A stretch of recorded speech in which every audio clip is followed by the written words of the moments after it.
How we doing, guys? Everybody good? We're having a good evening? Good afternoon? Good morning? Yeah, how is everybody on Valentine's Day? Thanks for spending your special day with me, guys. Thank you. Yeah, how's everybody doing, man?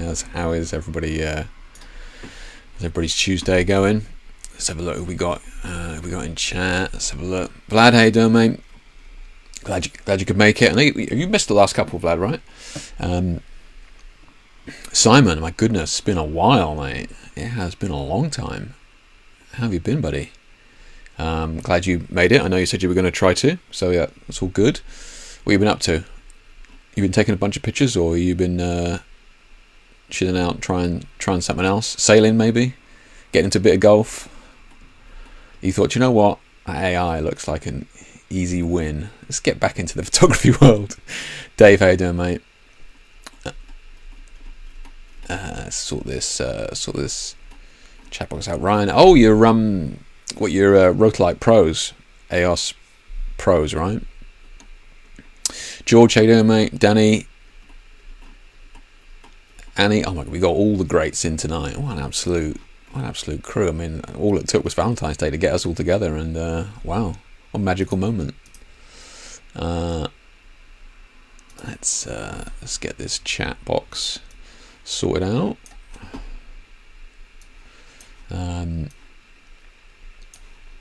Yeah, let's get this sorted so I can see what's going on. We've got some questions. Have we got questions in there? Yeah, Ryan, what did you order? What did you get? Did you get an EOS Pro Rotolite, or did you get a Neo? I haven't got any yet, mate. So I only get to use them when I'm doing a workshop with them. They allow me to touch them for a few hours. Apparently, something about customers came first or something. I don't know. Seems a little bit unlikely, but at least I'm glad you got them, mate. Glad you got them. If I sound okay, all the audio is coming through okay. George in St. Louis. Wow, St. Louis, eh? Been a few years since I've been in St. Louis. Everything good over there? Always used to enjoy playing the classic St. Louis game of firework or gunshot. One of my favorite pub activities. Always a good one. Oh yeah, and you guys throw this weird sandbag into a like a plank with a hole in it or something like that. When you apparently went out drinking in St. Louis. Oh, you check this out, Jay. You love this. Throw this beanbag into a hole in a wooden plank. Mate, whew, kept us entertained for hours. St. Louis hasn't changed, or Danny, how you doing, mate? You working on something special? Sounds interesting. Dave's all loved up. Love to see it, mate. Love to see it. Annie, it's been a while, right? It's been a while since you've been in here. And I'm sure you've been keeping up to date with the VoDs, of course. But yeah, been a while since you've been in the live. Darius, mate, how you doing? I didn't see one of your images, Darius. I presume you'll throw something in there last minute. Check something in. First time on the live, trying to learn all this job magic. Oh, you're a first timer, George. Well, welcome, mate. Welcome. Some of those little bits here and there, just trying to stay on the same timescale as everybody else. Timescale? What do you mean timescale? Like doomsday clock? Timescale, as in, was it up to date with the latest goings on? You mean? I'm using your presets on Rotolite. Oh, right, cool, yeah. Obviously, I didn't forget, of course, but I momentarily waylaid the information that reminded me that the new pros came with the JKix presets. It working well for you, Danny? Liking the colours? That's a Mr. Couple, but happy to be here. Yeah, nice, man. Yeah, also spending Valentine's Day dating a cold and editing selfies. Nice. Oh yeah. Mate, it's difficult to find good models these days, Vlad. Sometimes you just got to go with what works. Go with the best, Ryan says he got one Neo, one AOS. Nice. Okay, yeah. Bought the grid and yoke. I don't know how people survive without those yokes, man. Honestly, I mean, don't get me wrong, the lights are amazing, but I wouldn't. Well, I'd be losing my mind if I didn't have that yoke. Yeah. Still waiting the email to update the Master of Light presets from Neos. So I don't know. Yeah, my obviously, I presumed that they came out of the factory with the firmware update that had them on there, but obviously not. You guys have to download them, or I thought they came as standard on the lights. I don't know how they're doing it. Maybe because you guys were obviously the first people to get them on the Indiegogo, right? So you guys were getting them. Like I said, I haven't even seen them. So, so you guys are definitely getting them before everybody else. Maybe you early birds didn't have the presets on them. But yeah, I mean, definitely download them for sure. Let's have a look. What I miss here. Oh, Annie, you've been selling calendars. Yeah, so you've been doing the horse ones and the dog ones, just animals in general, or are they specific? Hey Dan, hey Dan, mate. I know, Dave. Valentines virgin in the stream. Let's try and be civilized to them. Just for a moment, 5 minutes at least. Just trying to keep my ADHD in check. And obviously didn't. Simon says obviously didn't work since it only feels like last month I was here last. Yeah, man, it's been months, right? 6 months. It's nuts. Been ages. Yeah, Danny says, yeah, it worked great. Really helps to have them handy. Man, yeah, I mean, nobody's interested in this really, but I spent so long getting those dialed in, those presets in those lights. I'll tell you why is because some of the gels that I sort of regularly use, they have like a gel number, right? So I think the pink is like 332 or something like that. For example, I think it's something like that. Anyway, yeah, and then the light will have that preset in there already, like that gel number in there already. But it wasn't coming out the same color as I was used to from my gels, right? Because we put a gel on a strobe, we fire it at a wall, and then that color is then bounced back. So I don't know why there was a discrepancy there, but for me, I felt that. Yeah, I managed to get the colors in those Master of Light presets were bang on, and I mean I was adjusting individual hue numbers to get it exactly right. Super nerdy piece of advice that, or the little BTS on how I went about getting them. But yeah, no. I mean when they asked me to do them, I was because I was going to be using the lights myself, so I was like I may as well get them absolutely bang on. So yeah, I did take a long time getting them. So. And I think they're damn near exactly the same as the gels now, which is really cool. Yeah. The stream keeps freezing, Annie. I will check the. It looks like we're good. Not dropping any frames, so it might just be you. George says, when using gels, is it better to have a black wall or a white wall as the background? Ooh, that's a good question, George. That's a good question. Yeah. Right, let's switch over.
You guys hear me?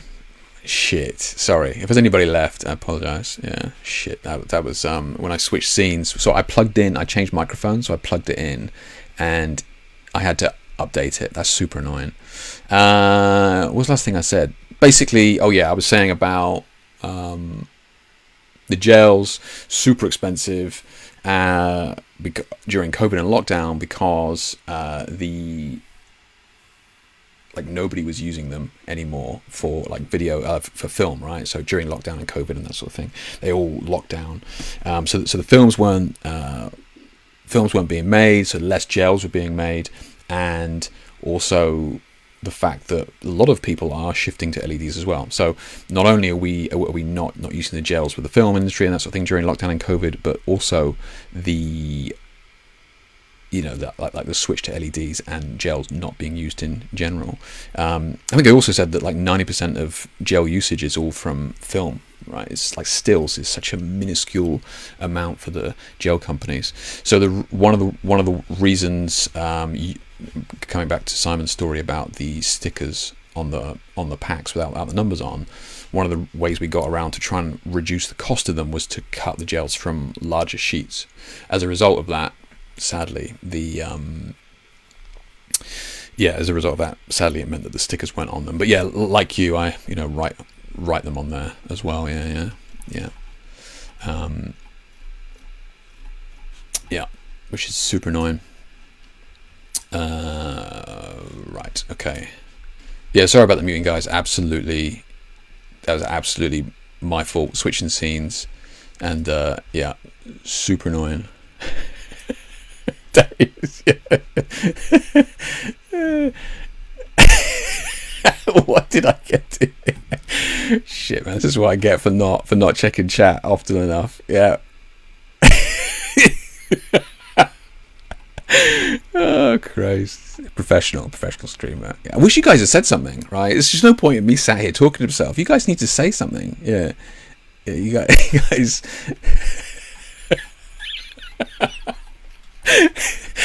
You can hear me now, right? Tell me you can hear me now. Yeah, brilliant. You guys. I was gonna say, what was funny was I was looking at the bottom of chat and it said 10, 15 comments. It's like, guys, the stream is popping off tonight.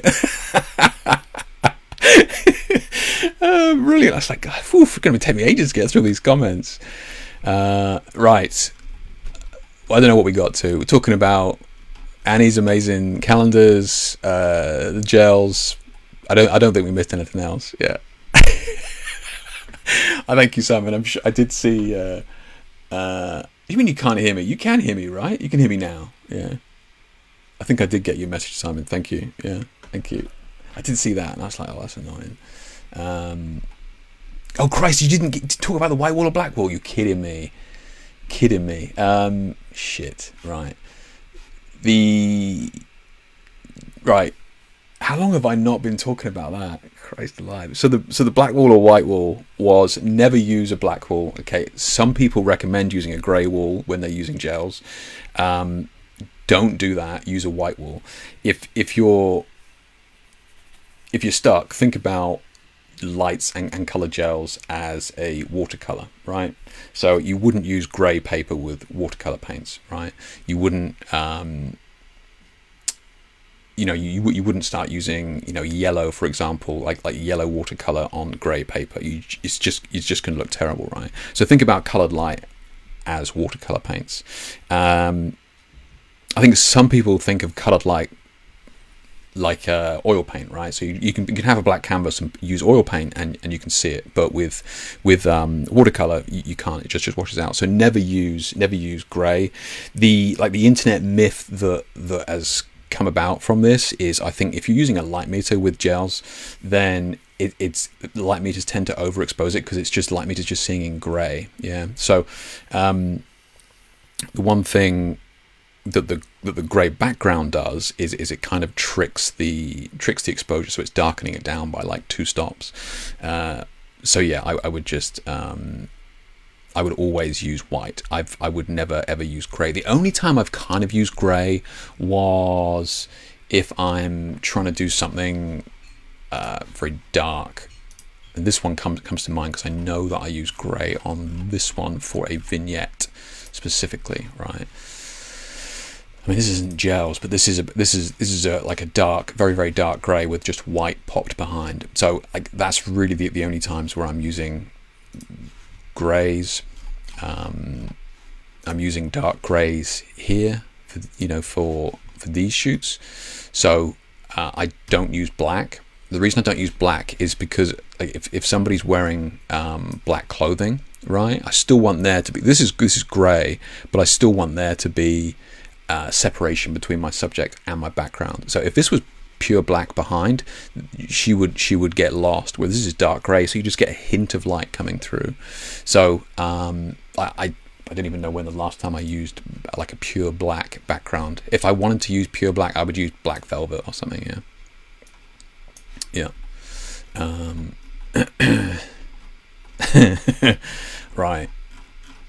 So no more questions then. Right. Jesus. Great start. I blame you guys for not telling me. I can't believe it. I can't believe you do that. But yeah, any other questions, George? If I, hopefully you can hear me now, but yeah, if there's any other questions, please let me know. Or if I missed a question that somebody asked because I was talking to myself, please let me know. But yeah, I don't think it was just, for some reason, it was just everybody in chat taking the mick out of me, but some pretty rude, but well, yeah. Well, what was I going to mention to you? Has anybody been keeping up to date on the latest in the AI debate? Thank you, George. Yeah, anybody been keeping up to date on the the discussions with AI and that sort of thing? Dave,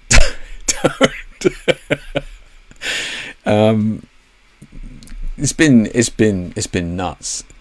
Those of you that missed my AI stream a couple of weeks ago, like we've come a pretty long way. Yeah. We've come a very long way, and I tell you, the fact that we've come so far is that I genuinely went through this shoot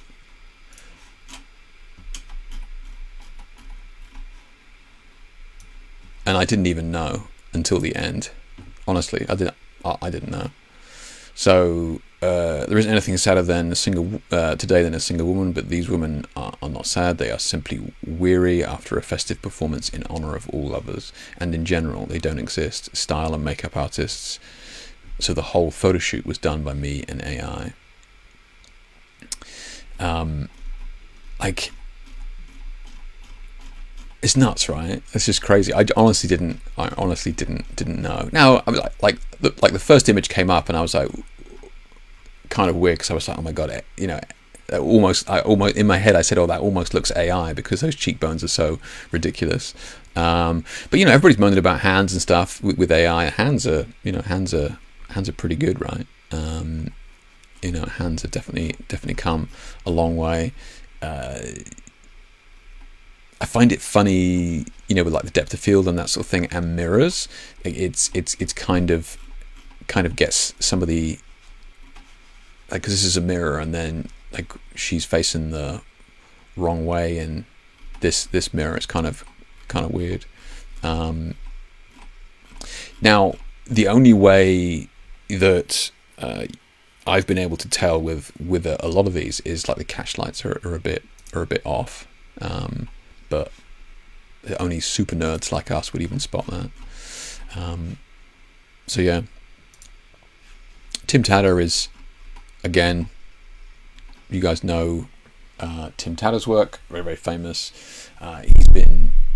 He's been rocking the boat with these, with his work, and I have to I have to think, like, part of me thinks that he's just doing it to cause a ruckus, because he's getting so much promotion from a lot of these, because he's just causing, outrage. Every post that he posts is basically people going, how dare you, this is gross, it's not yours, it's nuts. And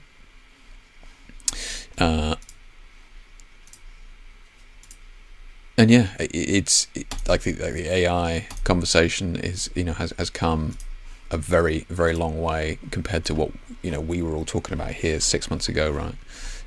So yeah, check out what he's got to say. But part of me thinks that he's just rocking the boat with it.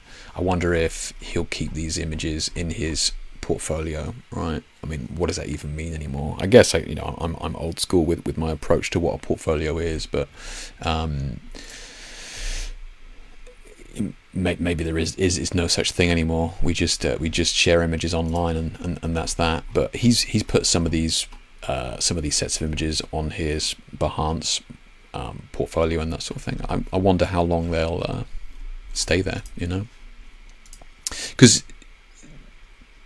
like I said, is he rocking the boat, or does he really go to bed at night and think, yeah, I created these, these are my images, this is my work.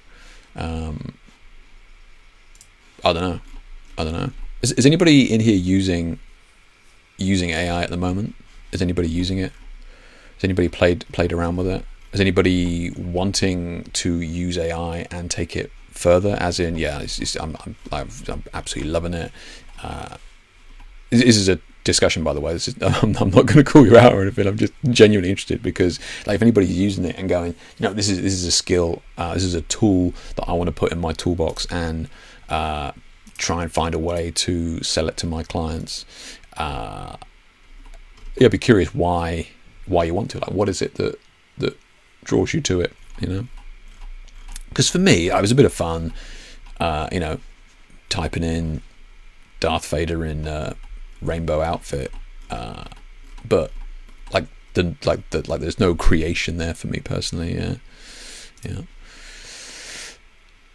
So Kathleen says he has made some good points, though. You either whine and complain and miss the boat, or join the boat and figure out how to use it in your industry. I agreed, absolutely. Yeah, he really opened my eyes up to mapping ideas, poses, and especially pitching clients, because so often there are ideas I have that can't be understood unless there is a visual. Okay, I definitely think part of what he is doing is causing air corruption. Yeah, fair. Okay, and Kathleen, I would agree with all the points that you've made there. Yeah. 100%. I think at the end of the day, we all gotta work out what we're happy with and what we want to be, sleeping at night or getting excited for. The thing that people say, open up potential for clients and that sort of thing. And look, I'm not being a dick about this, but you can learn this in an afternoon, right? People saying, oh yeah, great for clients. And you mentioned a slightly different, you're saying, I've got this idea for a mood board, or for an idea, and I want to visualize it. This would be a great way to get these images across to my client. Then we do the shoot. So that's different, yeah. And I think that is a good example of a good use case scenario. But people saying, oh yeah, I can create all these images for clients, and that's something. The clients don't need you. Like, this is not difficult, right? They could. They're just gonna. They could do this themselves. So James Watson says, I'm using AI for culling and editing in my wedding photography workflow. I'm using AI for culling and editing. Interesting, James. You mind elaborating on how you're implementing that? Like, how are you using AI to do that? Are you saying only show me images where we can see two eyes, like when the eyes are open? Like, what I'm interested as to what sort of process you're doing. Dave says, only played with AI out of curiosity and to create a couple of projected images. I prefer to be a photographer. I've seen those, Dave. Yeah, they look good. And yeah, I'm the same as you. I played around with it 8 months ago, or whatever it was, in Mid-Journey, and yeah, it was fun. It was cool. But I was not using it the way that these people are using it. So I was using it to create fantasy, like I was using it to create Dark Souls images with certain characters, or I was using it to create like mech images in rainy apocalyptic cityscapes, stuff that I couldn't do with photography. Like Tim could do this with his photos, so it's not what I was using it for. Rise says, I've been using Midjourney for the background conception and composition purposes. You still got a free account, Ryan, or are you paying for that? I was interested as to how much it's gone up now that everybody's using it. Dan says, interesting for my work, as I usually find inspiration images to model for my work. Interesting. So the idea that AI could create a mood board is interesting, but I haven't spent much time learning how to talk to the AI and get what I want. Yeah, that's fair, Dan. That's fair. Yeah, I mean, I spent what 2 or 3 hours playing with it, I suppose. And you learn a ton in that short space of time as to what works, what doesn't work. The other thing as well is that on a lot of these platforms, you can easily see what other people are typing to get their images that they get, right? So you can see the prompts. Like, it's not some magical mystery technique. You can just look at other people's images and look at the prompts or the phrases that they use, and big shock, you can get there yourself. So I found it pretty quick and very, very intuitive, right? Still find trolling Google Images for framing ideas and color much faster. Yeah. George says AI seems legit for those making composites and having the ability to have fully unique backgrounds. Agreed. And then adding the models and the photo glit and pose. Exactly. That's George. That's a great example, and that's what. Is it Ryan's doing that, right? Yeah, Ryan's doing that. Yeah, Ryan's got one of his. I think the last couple of weeks he's posted images where he's created the background in Midjourney, and then projected that into the actual scene. That's actually really cool. Yeah, we'll have a look at it in a second. Yeah. Some says it feels too impersonal. I'd much rather be working with real people and tying their stories into their images. AI has its place, but generating final images where whole cloth really isn't for me. Yeah, like wedding shooters and portrait photographers, they're going to be fine. They're not going to be affected by it. Ironically, I would say that the big boys at the top end, like Tim here, are going to be the people most affected by it. In terms of the advertising space. And I know what you meant, Kathleen. Yeah, it's fine.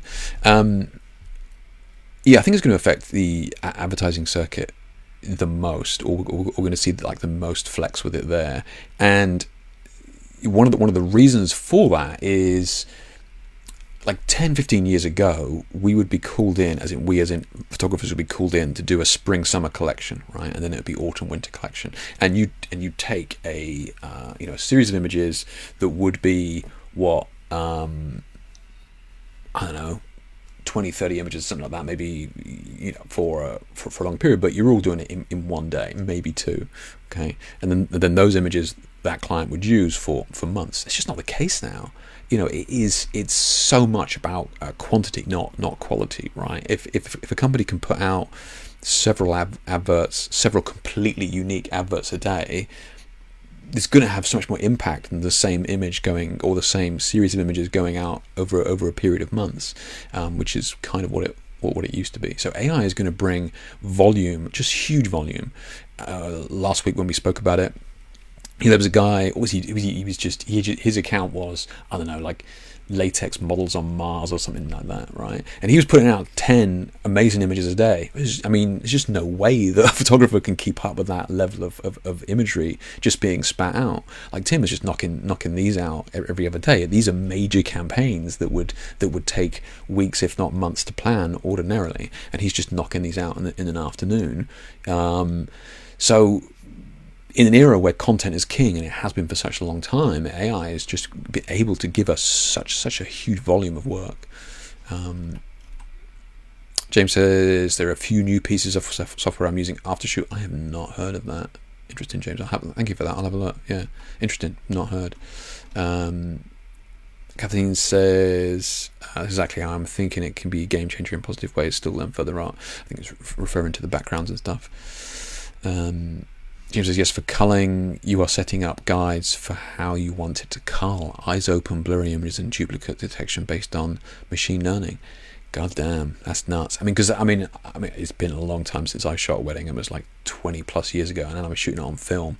But I'm guessing like the bane of wedding photographers' lives is huge quantities of images, right? I mean, if you don't mind me asking, how many images, if you're shooting, you know, an 8-hour wedding, how many images, like a full day wedding, how many images are you coming back with? 1,000?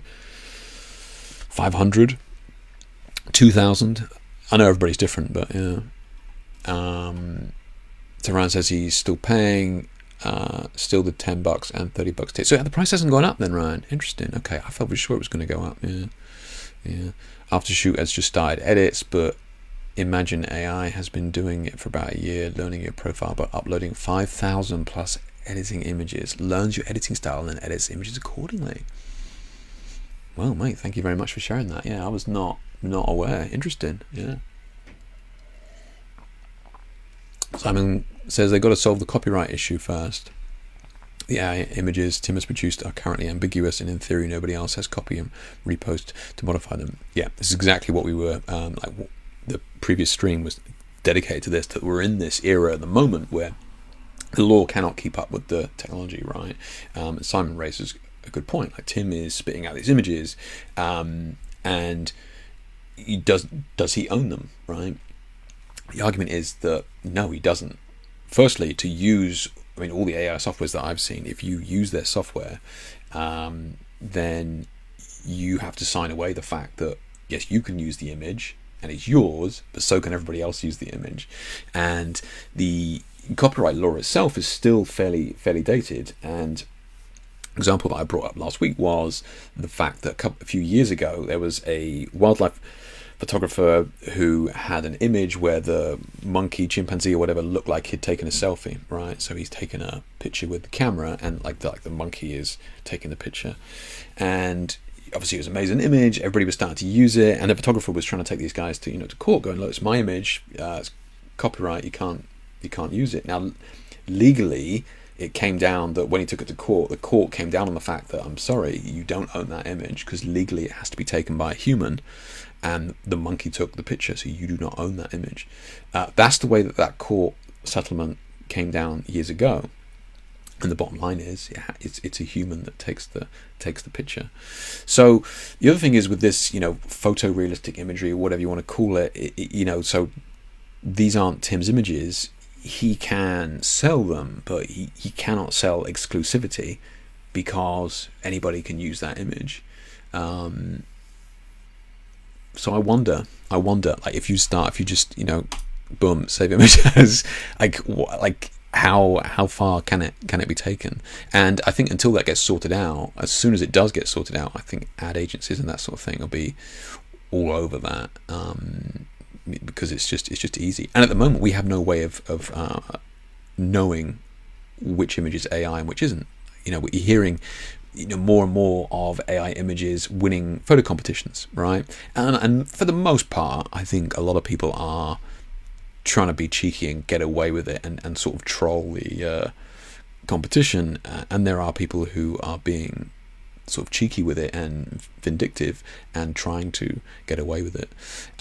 Adobe stock, right? We spoke about this last week as well, but Adobe stock doesn't know which images are real and which AI, so it's very, very difficult for them to sell them. Very, very difficult.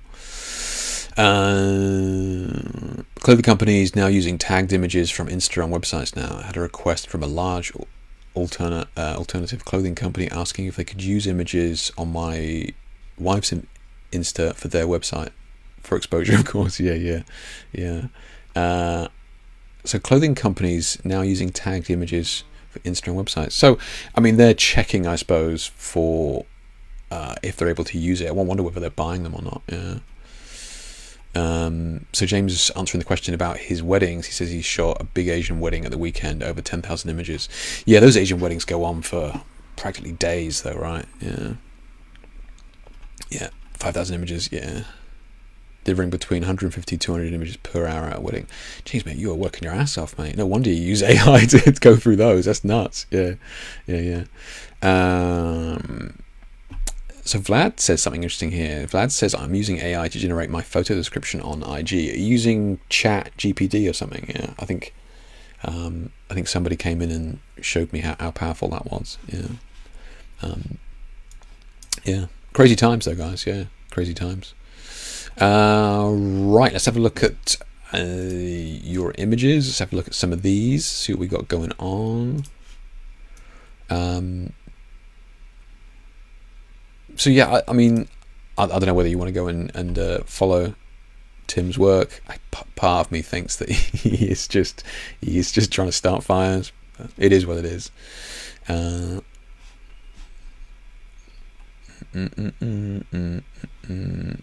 So James saying he's doing the same thing. Yeah, I did my first description yesterday. Yeah. That's interesting, Vlad. So Vlad follows up by saying it is very powerful and it helps a lot since I'm not a native English speaker. Yeah, I can definitely see that. I forget who it was that posted, but they just typed in there explain JKX Photography's lighting techniques. That's all they put in there, and it had like 4 or 5 paragraphs, and it was bang on. Yeah, and it was like instant, like 4 seconds. It was bang on. It was nuts. Absolutely. Yeah, absolutely insane to me. Yeah, let's see if I can find it actually. Just because it was. I was genuinely surprised. Yeah. For those of you who don't know, Chat GPT or whatever it is a way like AI. So you just give it commands. So you can say, write me a story about a baby rabbit named Jeff who leaves home to go live in the big city and gets a job as a carpenter, and it will come back with, specify how many words and that sort of stuff, and it will come back with like the story, pace driven story. Here you go. So Paul grew. Yeah. So this is what Paul typed in it. What techniques does JKX use in his photography? That's all he did, and like within seconds it came back. And like some of this is I mean, well, most of this is bang on, and really absolutely like nailing it. I mean, I would have no qualms about putting this on my website. So it's not just some it's a gimmick. It really does do a phenomenal job. Okay, let's get back to it. Where are we? Here we are. Yeah.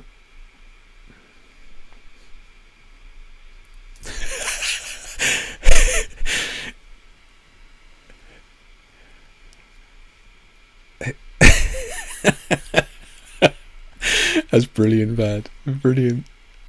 Legend. I know, man. We I mean, it's the end, isn't it, eh? I'm thankful that so much of what I do now is training. It's people who are like, AI is cool, but they want to learn how to take pictures. Thankfully, same here. Right, let's go through some of these then. So George is new, which is good. We've got a bunch of shots here. So those of you who are new to the stream, what I do is I go through these and we'll check them out. If there's any like glaringly obvious feedback and that sort of stuff, then I will give it. Some of these I might pull into Photoshop, just have a play around. Again, just to have a play, not about making it better or anything like that. Really is just about having a bit of fun, really. Yeah. Mate, you want to get your name on that, Vlad? That's a great story, mate. I would read that.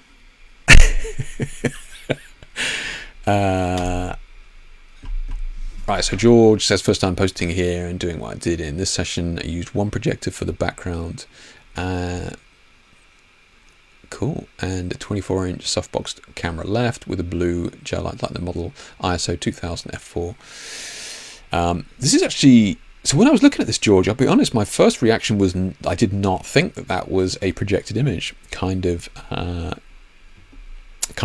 interesting. I think one of the things that sort of helps to sell that is going to be like the color grade, right? So you're just locking the foreground and the background together in this one color, and for the most part, our eyes will forgive a lot of things, and this is why cinema grading and that sort of thing is so powerful and so strong, especially with CGI films, right?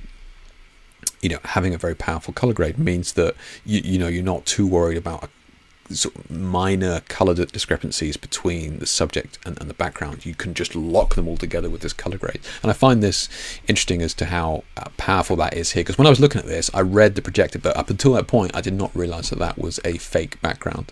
So yeah, interesting. Yeah, really cool. This one here, second image, softbox on camera right and a magenta gel with mag sphere camera left. What's a mag sphere? What's that? Is that like a speed light attachment thing or something? Sounds like something like that. I only say that because mag mod, but or is it like a dome for a speed light that is a magnet as well? Don't know. So this is cool. Yeah, I mean, this images like this. But both these images are very, very dark as well. So sometimes there's always going to be a time and a place for having these dark images, but sometimes just having like a little bit of fill, a little very, very, very subtle fill light just in here, it can be very, very dark, but just taking it off the pure black can really help it as well. The other thing as well is we can't tell where this image ends and like the surrounding begins. Same with the model and stuff down here. I presume there's no data in this image because it's a JPEG, but we'll see.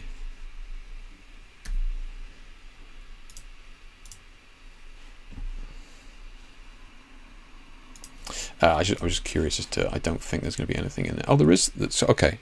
So there is elements in there that you could play with.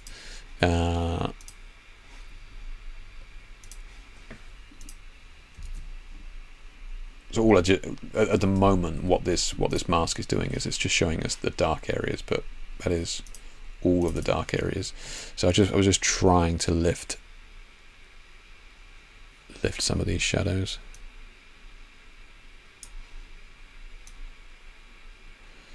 Yeah, you can't really JPEG, but yeah, just taking the edge off, just to see like the model separation as well.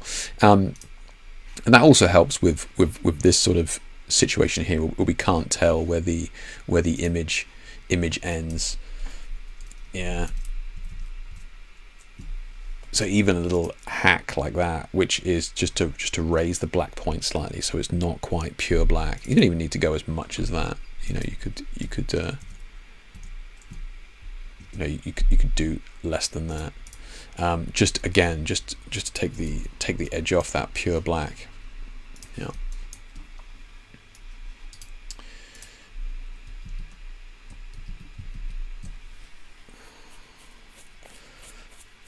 Magmod product dome. Is it? Yeah, I thought it might have been. Yeah, I thought it was. Yeah.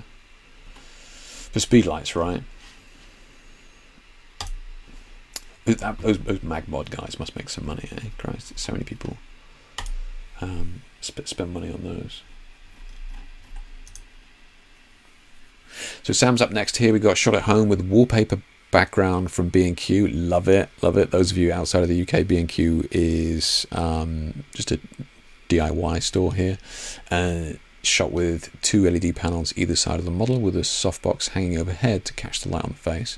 I created some motion in Photoshop with the motion blur tool and levels to control the amount that fell on the face. Okay, so is this the motion here, like this kind of sort of crosshatch coming across? Looks like it might be. Big fan of this idea of just getting out there and seeing what products we can use from like DIY stores. I'm always in these stores. I did a shoot not too long ago with this flower trellis where it was shining light through leaves and that sort of stuff, just to create pattern and shapes on the subject. And again, it's like 20 quid from DIY store or something like that. So yeah, I'm a big fan of thinking about how we can use stuff that is not designed for photography. Plus it'll be a lot cheaper as well. This is actually really effective because when I was looking at this, it really feels like she's coming out of this, and this background is really broken up, which is really nice, because like hand painted backdrops cost a fortune, and this looks like it cost probably about a tenner or something, which is great. I'll just bring this into Photoshop real quick, and we'll just have a look.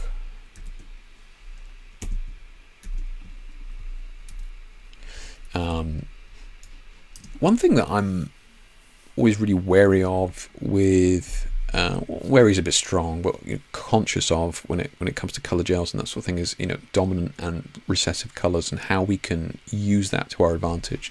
At the moment, it feels like all our attention is being drawn kind of like down here, and really we want the focus of the image to like to be on her there on the face, right? So I'm just going to try something. I'm just going to see if we can just darken those. So I'm just trying to target the selective color. I'm just trying to target some of these yellows just to knock them back a bit. Yeah, let's have a look. Let's see if we can counter that by bringing up the cyan on the face a little bit. I'm not worried about the background. I might separate her in a second, but let's look at these reds. Okay. So even that, right? Look at her face there and see how the power shifts from here to here, right? See how our eyes are drawn to the front of the face as opposed to like the chin and that sort of stuff. And this is about exposure and where the brightest part of the image is. So, and again, this is why you can't use light meters and that sort of thing, because it's just not going to give you an accurate reading when we're talking about color. And we can probably push that even further, that separation even further.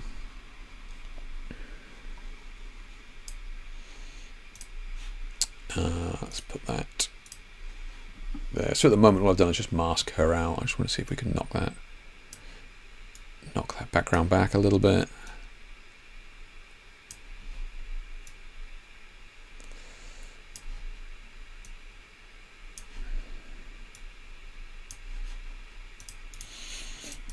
You don't have to go as much as that, but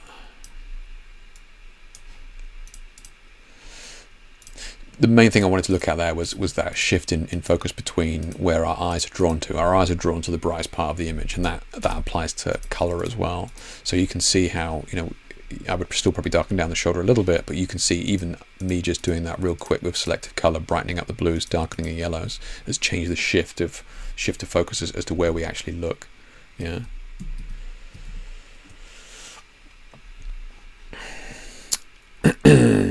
So I meant to mention I grabbed the OHP slides recently, and Artesian markers, turns out they work quite well, more abstract patterns on the optical snoots. Oh, that's interesting, you use them with the optical snoots. I've used them as backdrops before, but not in the optical snoot. That's interesting.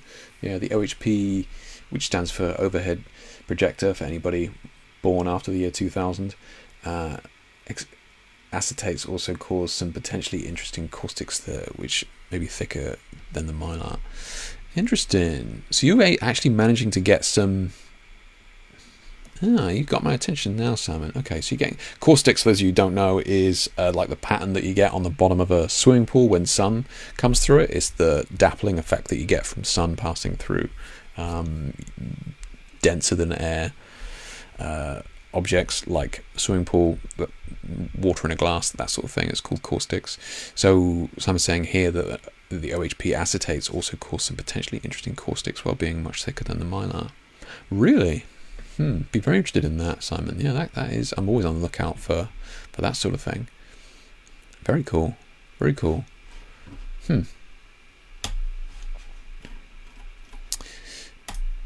Oh, Danny managed to post something. Nice. So Danny says here, professional dentists accept my offer to do a portrait to run as an advertisement in a marketing piece. I use JK's presets on the right side of her face. Neo 3 on subject Titan background.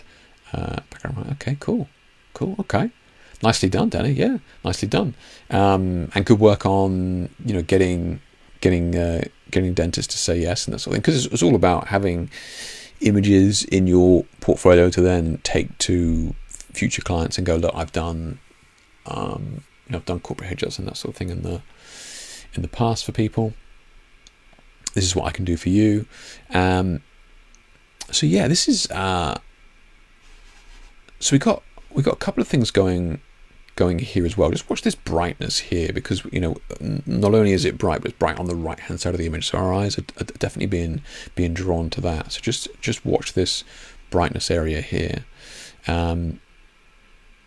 Also as well with hands and stuff, like when we've got hands, just ask people just to tuck the fingers in. You also got to watch for the thumbs as well, right? So just tell them to tuck them in, because otherwise you don't notice it when it's not there, but when the hands are coming out, sometimes it can look a bit weird. I think it's okay here, just something to watch for in the future, But yeah, great to see you using the presets and playing around with those colors for sure. Yeah. Danny, if you're still in chat, what sort of skin smoothing are you doing here? Because this looks a little bit heavier than I remember you doing previously. Have you boosted the skin smoothing that you're doing, or did you boost it on her because she requested it, or what's going on here?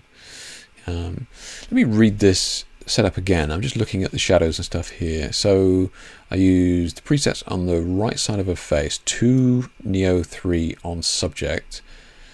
So Neo 3s, for people who don't know, are small LED lights, and then Titan X1 in the background, so that's a big, like 12 by 12 panel, and then an EOS 2 background right. So it looks like we've got actual shadows coming in from here. I'm just kind of curious as to where that is coming from. Is this white light, or is it coming from there? Use Portrait Pro. Gotcha, Danny. Yeah, I thought it was Portrait Pro. We used to use it in the studio, save time. What's casting these shadows down here, Danny? Yeah, I was trying to work out where this top light is coming from. Yeah. I would just maybe on the skin smoothing just ease off just a touch. If this, for example, if this was like 100%, maybe take it down to like 70 or something like that, just so we get a little bit of skin texture coming back.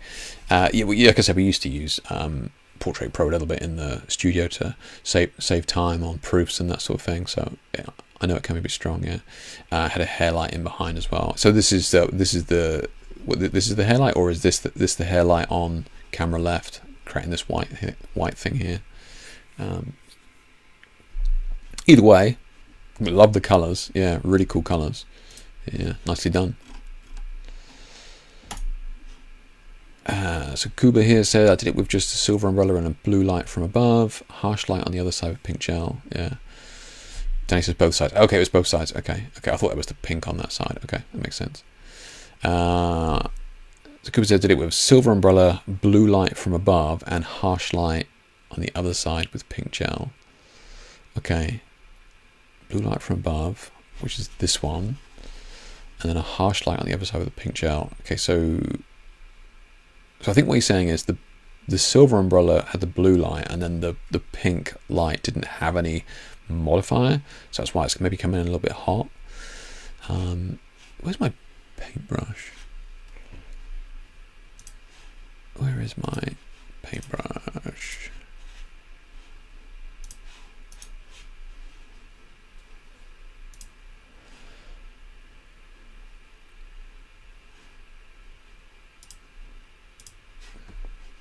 So what I'm looking at with this, which is what I'm kind of concerned about. So here we have the exposure, which is almost a little bit hot, right? And this may be because what Cooper's saying here is that he's got a non-umbrellaed pink light. So that may be the issue. Like even just having that pink on an umbrella would help with this, because at the moment it's very, very hot, which can be okay. But now what we have with this pose, we now have this light coming from below. Yeah, so the light is coming up here, it's coming underneath, and it's now starting to light the subject from below, which is not always a great look. Like it can work, like it looks beautiful here, I love it here.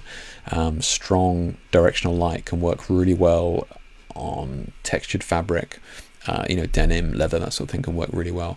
But as soon as we start to get the pose in there as well, we start to light from below. We just need to be real careful of it. Dave says Portrait Pro seriously saved my but when a bride was 70 years old. Not kidding. Really, really. Yeah, okay. And they were okay with that. That's what they wanted, Dave. They said, "Oh, we want to be retouched." Because some people now, like 5-10 years ago, everybody wanted to be retouched with an inch of their life, but now people are definitely more wary of it. Right, let's just come in here and have a look a second with this. Are we good, Photoshop? Thanks. So yeah, look, I have I have this area here, which is super bright. I just want to kind of tame that down a little bit if we can do. So let's just select this subject here. Let's see what we've got. We need this as well. Okay, so we're missing the tassels and that sort of thing. So we need to come in here. And the selector mask I use is the legacy one. So you hold the shift key, click on this, and it opens up the old one. Now we can just grab these tassels and stuff real quick.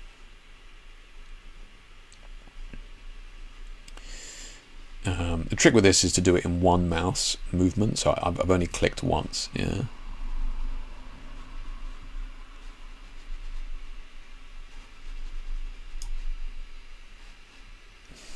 Pretty damn good. Okay.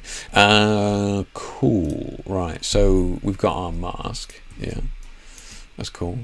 Looking good. So we want the background, and I just want to take away some of that hotness back there. Okay. Now what we can do, we also want to smooth out that transition even more. So what we can do is create a new layer with that in there as well. So you can take a gradient. So let's do this one, something like this.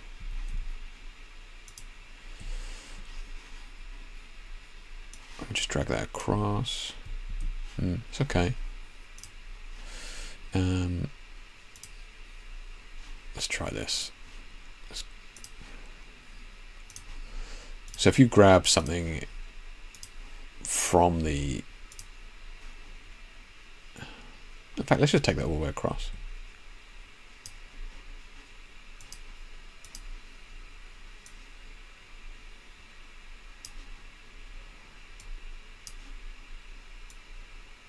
And let's just make sure that we have pink in each of the corners there. Which way is that going to go?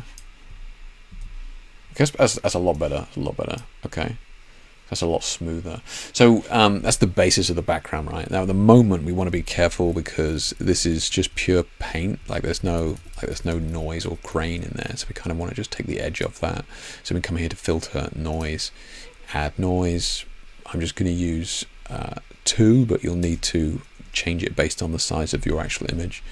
So at the moment, this is cool, but we have this digital noise, which is not realistic. I mean, it is in this instance because we've got a low resolution JPEG, but with one of your high res images, this would not look good. So we just need to take the edge off that by just blurring that.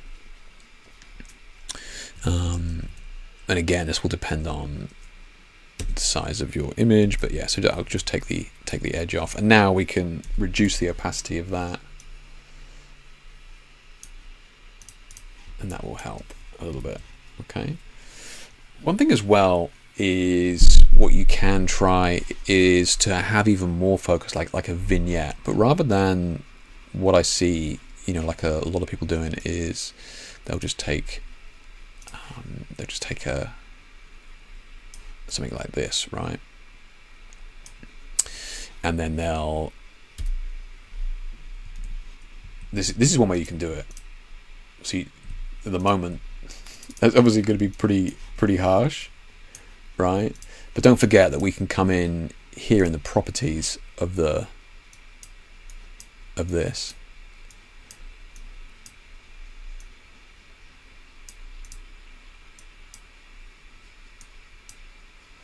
Okay, so at the moment that's doing the whole image, but remember we've already got this mask here, this background mask, so we can put this curve in a group and then add that background mask to that. Okay, so we can come in here and adjust this now.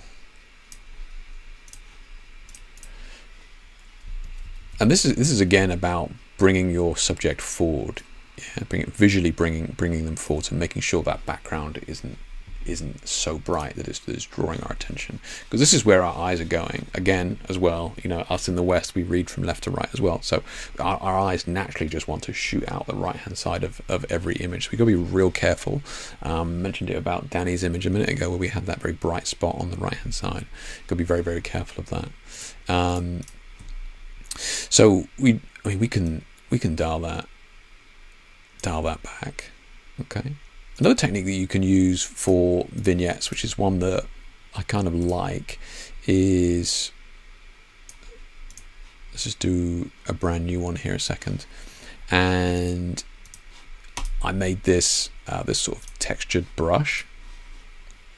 So what we can do now is we can come into our mask, and we can just have more of a textured background, or more of a textured vignette. So I'm just going to use 20% flow. Let's try that. Yeah. So remember, I've just darkened down the curve layer. So here, I just want to come in around the outside.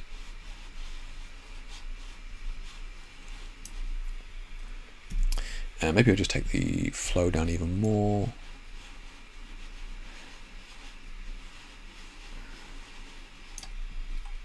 And just kind of build up a very subtle vignette in the background that has a bit more texture than just a straight up semicircle. You know what I mean? Straight up circle vignette.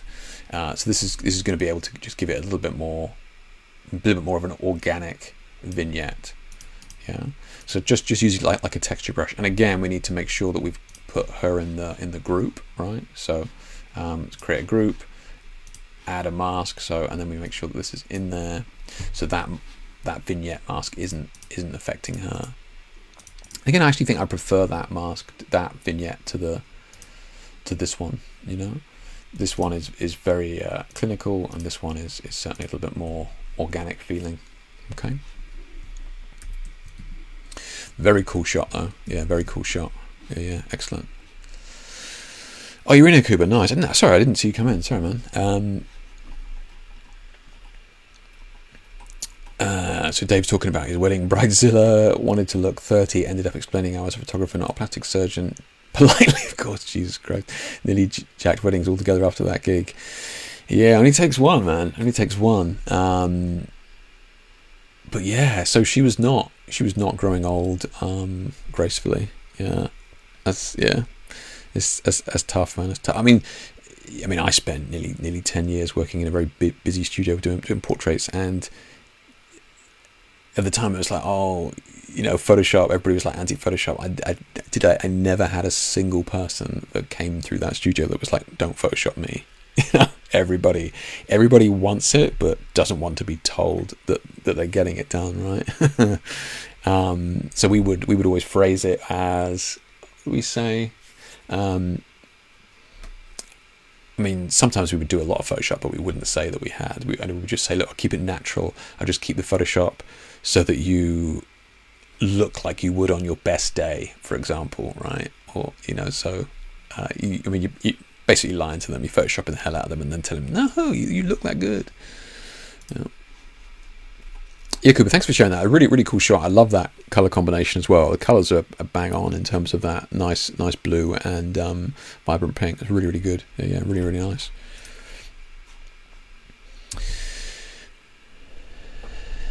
All brides are beautiful, Dave, right? The sooner you come to terms with that, easier it'll be. And if in doubt, mate, just turn it black and white, right? If all else fails, just turn it black and white. It's another thing we used to do in the studio. If it was that bad, it's just like, you know what, just turn it black and white, be fine. So Tony, our friend from down under here, saying our monthly fun shoot meetups where models and photographers come together to experiment and socialize have started again. This is Natural Light with Phil Flash. Nice. Okay. So yeah, Tony's been doing a few of these recently. Tony's long time viewer and sharer of images. He's always doing new and different things, but recently has been doing a lot with mixing flash with natural light. And we can see here we've got this natural light behind, and then he's popped a little bit of fill flash in here as well. I think he shared an image last week in the share shoot that was just bang on as well.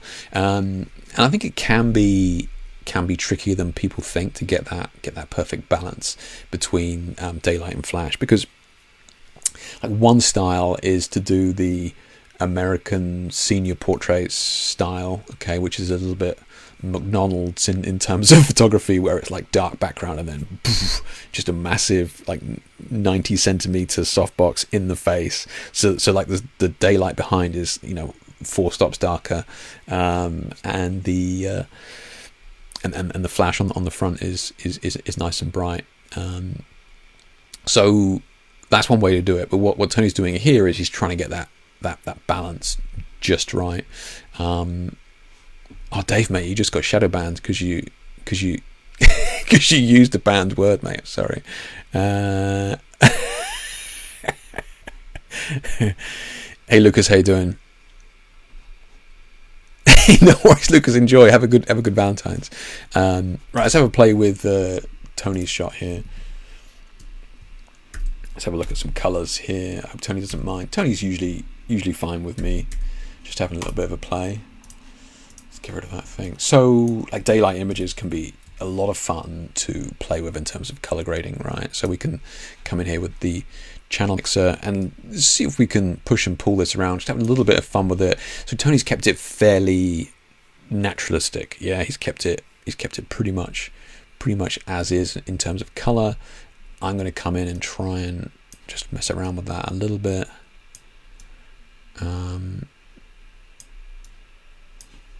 Just see what we can get here. Just kind of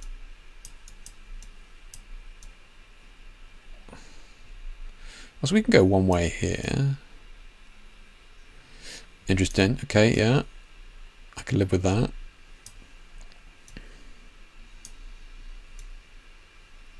Getting that Instagram vibe.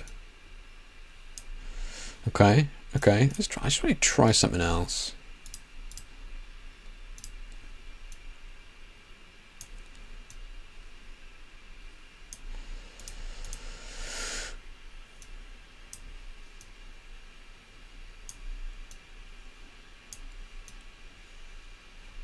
Sometimes with this, you really gotta go dramatic to try and get something going. I keep coming back to that though. Maybe there's something else we can do.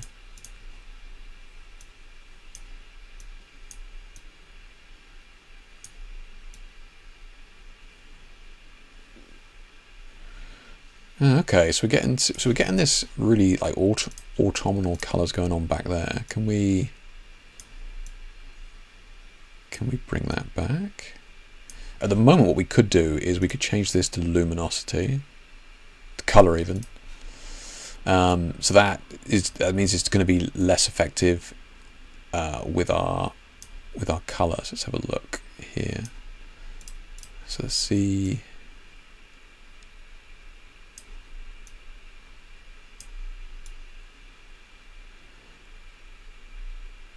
Yeah, we could tweak with that. You can see what I mean about color grading, right? So you're just locking in as fewer colors as possible. So we've got the yellow and the blue going on there.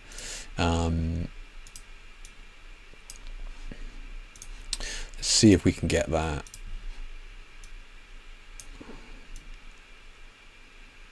So let's push in the greens.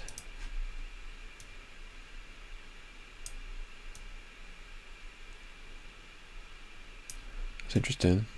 Get some colours there.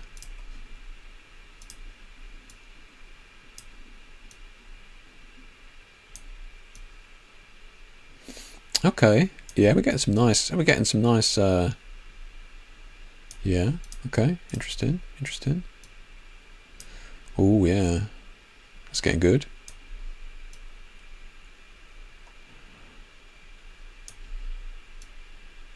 Okay. So these are obviously really exaggerated color grades, but it's always fun to play with daylight images because you have so much data in the shadows and highlights most of the time, and especially with Tony's shot here because he's filled it in with flash as well. So we've got tons of data in the image. So what that usually means is that you have a lot to play with in terms of color grading, right? Because you can't color grade a black image, because there's just no data to work with. So if there's any like heavy shadows and that sort of thing, I hear people coming to me. I was like, "Oh, Jay, I'm really struggling to color grade." And it's like they've, 2/3 of the image is just pure black because they've shot it in the studio. So these daylight images can be a lot of fun to play with. Yeah.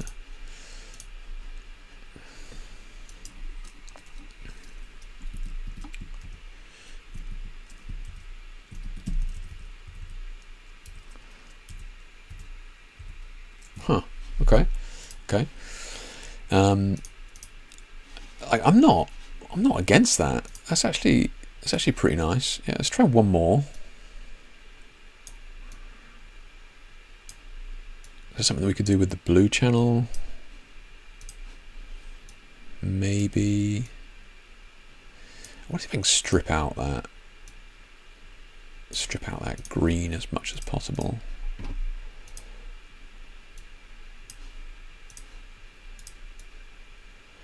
Okay, there you go. So we're in the green channel now. I've taken out a lot of that green.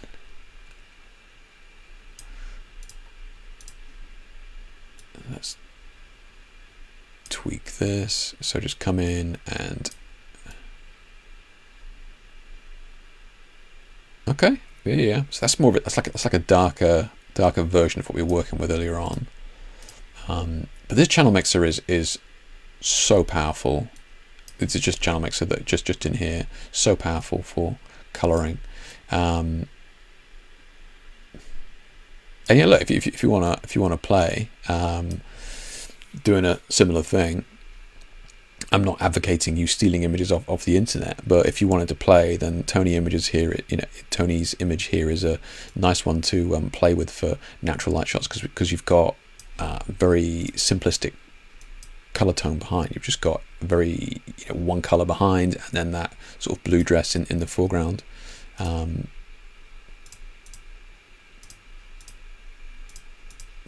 a play. It's a good image to play with. Yeah, cool. Okay, thanks for sharing that one, Tony. Always fun having a look. Yeah. Hey Bradley, how you doing, mate? Now, Bradley, you do a lot with AI, right? Are you still doing it with Midjourney and stuff? Are you still playing with that? So we've got up next. We've got Ryan's image up next here. This is really cool, man. Yeah, awesome. Yeah, still having fun with my projector, but I still need to work on better lighting to separate my subject. I think the shot is lacking a convincing depth. Projected background is on a cyc wall, plus a bit of foreground clouds added in post. That's nuts, man. So this nebula was made using Midjourney AI app. On my first try. It's too easy. I know we've talked a lot about AI in photography world lately. I was recently looking at the popular feed on Caviar and saw more than one photographer posting images made entirely with AI. Yeah, I mean the fact that you knew it was an AI image is great. I don't know whether we're going to be able to tell for too much longer. Yeah. One thing that I was told by somebody was how we may get to a point, one option that people are looking at is to essentially put your raw file metadata on the blockchain. So I know we always we kind of joke about NFTs and that sort of thing, and how the blockchain is a way for to prove ownership, right? Well, and it just real brief, blockchain is 1,000 data points simultaneously telling the person looking that this is the location of this image. So it's impossible to fake and falsify because you have so many data points leading to it, right?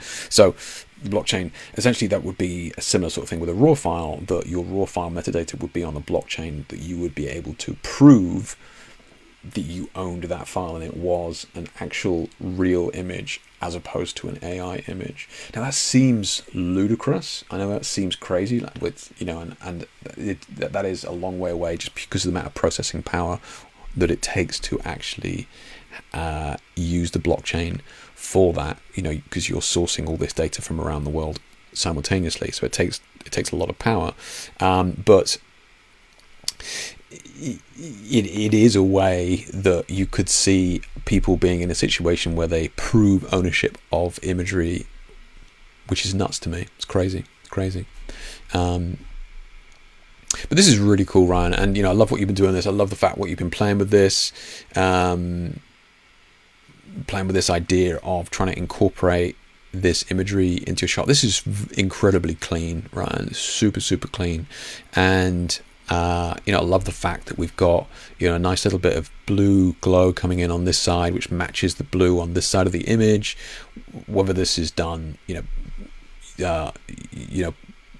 on purpose, I'm sure it is. But we have, like this warmer red color on this side, and then this bluer, colder color on this side. Matching the background image in terms of bedding the subject in. I think you've done an excellent job.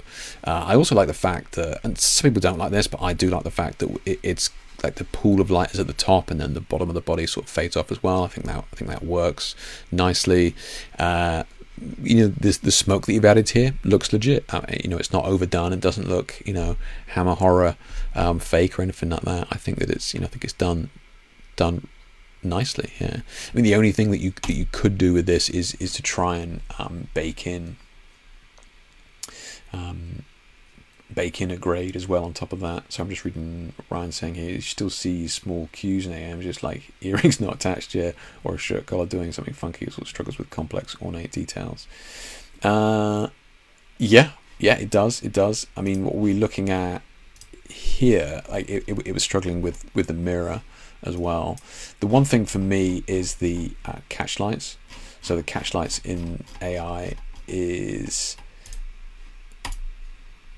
no, I can't, but like the catch lights here, so the catch lights don't match up to the actual light that's lighting the subject. There's only nerds like us would spot that, but yeah, these catch lights are are from below, even though she's being lit from above and that sort of thing. So catch lights are still the one thing that throws me off, but for the most part, the way that AI works with depth of field is incredible. Like, look at the depth of field on this and the way that it's doing it. Beautiful. Yeah, what are we doing? Oh yeah, let's have a look. Yeah, let's have a look. See in here. I mean, I don't think you don't need to do too much to this really in terms of grading. I would just take some of the heat off that.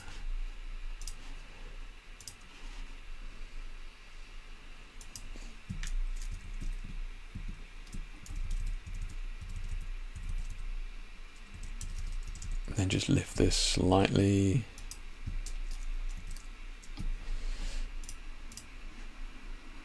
I don't know whether we can use color channels in here. We might be able to.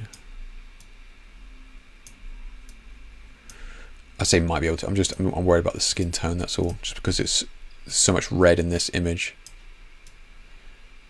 which would make it tricky to grade this because we've got so much red in this image and the skin tone. That's all. So I'm just trying to get away with it as best I can.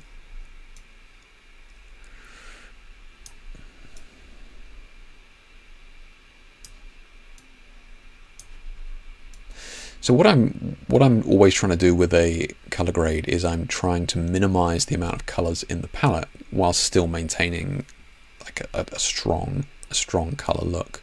Yeah.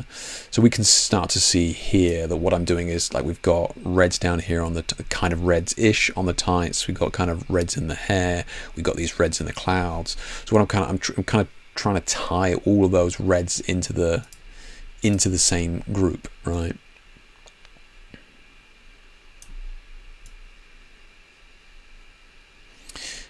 And I'm not overly worried about the skin tone here.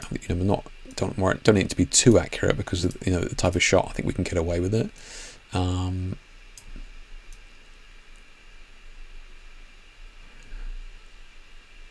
and I'm just looking at really cranking up that contrast in the colors a little bit. So yeah, just trying to bring a lot of those colors together, right? Just really focus in on her, you know, because now we've got these reds and pinks and purples, and you know, pinks down here and that sort of stuff, and then just trying to bring them all into the same vein, as it were. Okay, and somehow I've managed to maintain that skin as well, which is nice. Yeah, and you could probably tweak that a little bit, but I think for the most part, I'm pretty happy with that. You mentioned about depth as well. Just real quick, let's try something. If you go into filter, neural filters, you can use this, what is it called? Depth blur?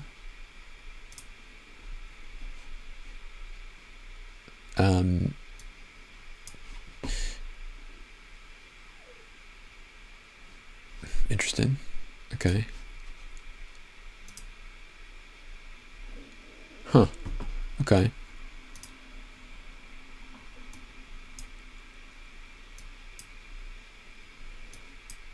Is that softening it back? Oh, it is. Do you know what? That's not actually bad, you know. That's not actually bad at all. I was thinking that.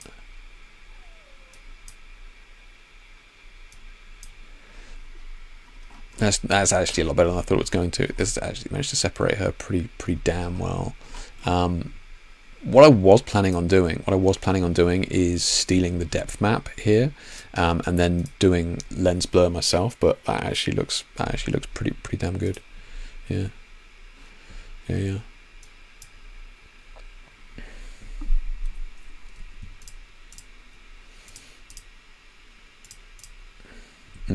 Still probably a bit strong with the blur, but definitely viable. See, the thing is, this is why it becomes so difficult to normally do this, right? This is why that neural filter or whatever it is so good.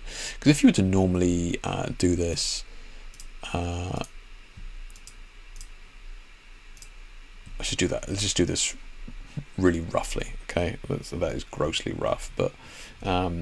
So what normally happens is when you blur, like you see the blur at the edges here. So when I can't even be able to do it, but yeah. So when you blur it at the edges, you'll start to see it.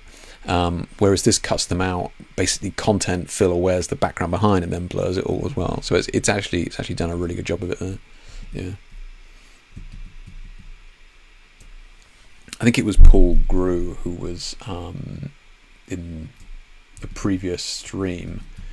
We were talking about AI in Photoshop and that sort of thing, and playing around with it, and you know, turning that off. In fact, even here it says select subject, right? So select subject.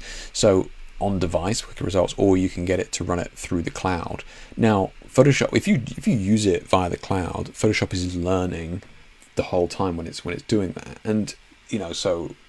My argument was, you don't want to do that. You want to turn that off. And his argument was, well, Photoshop is just going to get better and better the more, you know, like the more it learns, as it were. So there are definitely upsides to it, you know. And I recently updated my Photoshop, and it definitely it's definitely a lot better than it used to be.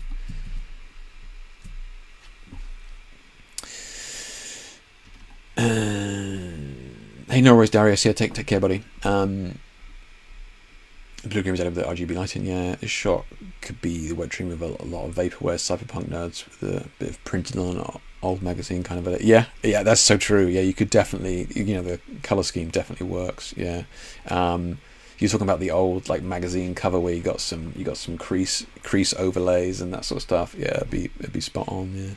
Yeah.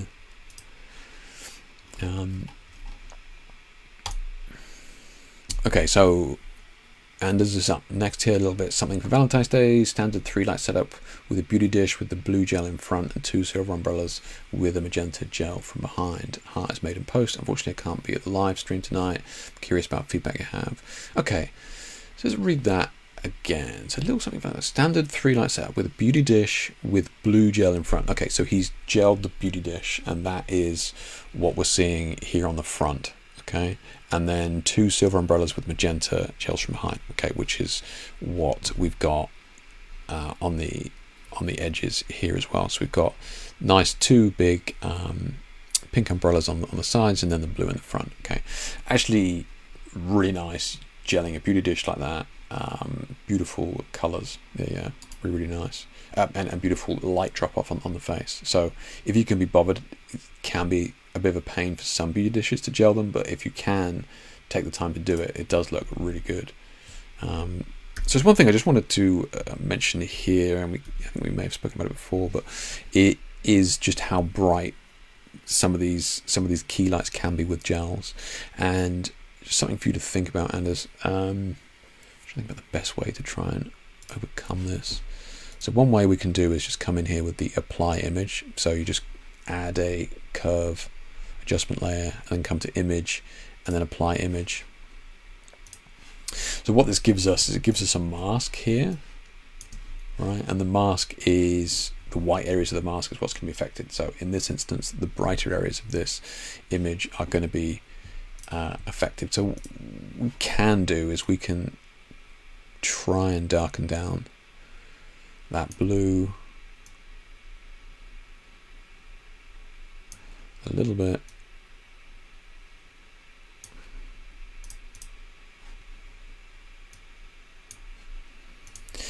And if you go, well, it's affecting the rest of the image, okay, so we can just Command G to put it in a group, okay, and then hold down the Alt key whilst we select that. So at the moment, everything's masked off, right? So now what we can do with a white brush, we can come in and just paint it over the area here that we want, just to try and bring that face back in. Now what we have done is we've kind of lost a little bit of depth in terms of the highlights, so we can sort of bring those back. So what I'm going to do is I'm going to create a stamp visible layer, so Command Alt Shift and E behind the microphone. So we just got a stamp of everything on top, and I'm just going to turn this to screen, which is super bright. Yeah. Now what I'm going to do is I'm going to double click on the right hand side here, and then at the bottom here, what we want to do is we want the underlying layer where it's darker to shine through. So you can start to see on the face here where we have these highlights, right? So what I'm after is these highlights here. At the moment that looks gross, so what we want to do is we want to feather those highlights, and we can feather that by splitting this blend if slider down here. Again, hold the Option key and separate these out, and you can see that we've feathered it nicely there.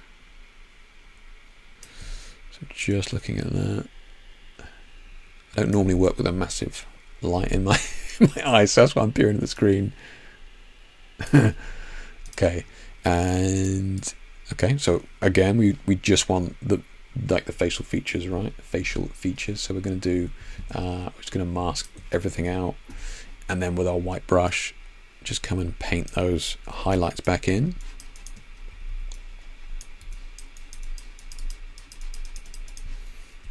Okay, so we just brought those highlights back in. If it's still too strong, just we can just reduce the opacity there a little bit.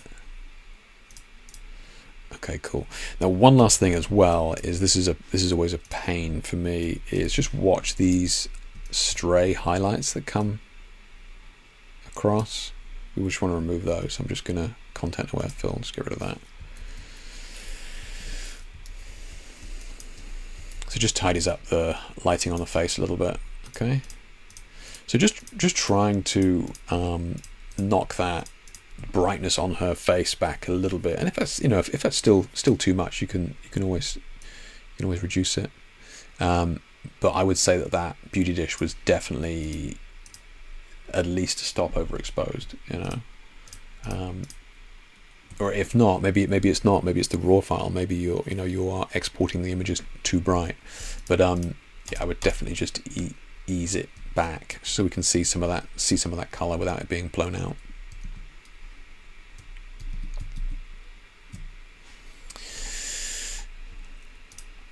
Okay, let's carry on. So we've got Dave's image here. I saw this last week, right? Fitting Valentine's photo, loving couple carving a heart for each other. You've already seen one of the shots from the shoot. The shots were done in a comic strip story style to create a Tarantino-style take on alternative Valentine, loosely based on a scene from Thelma and Louise. Okay, this was so much fun to shoot and edit. Deliberately edited with a grungy look to add the cinematic feel and create a better impact. It's also marked a big step for my wife, as this is the first time she has posed with a male model. Okay, I would have loved to shoot wider, but this room was tiny. I didn't have a 16-35. I forgot the lighting details. 2 Rotolite Neo 3 standard set to warm to match the decor in the room.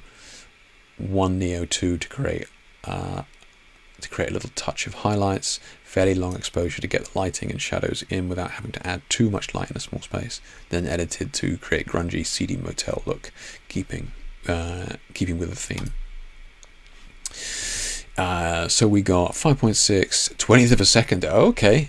So ISO 250. This is what I mentioned last week to you, right? About having slightly longer shutter speed and it's kind of nice to see a little bit of movement. I don't think we can see it in this shot here, but I think in one of the shots that you shared last week, there was a little bit of movement with regards to like one of the arms or something like that. So like the faces are stills. You're shooting at, what do we say here? Shooting at 20th of a second.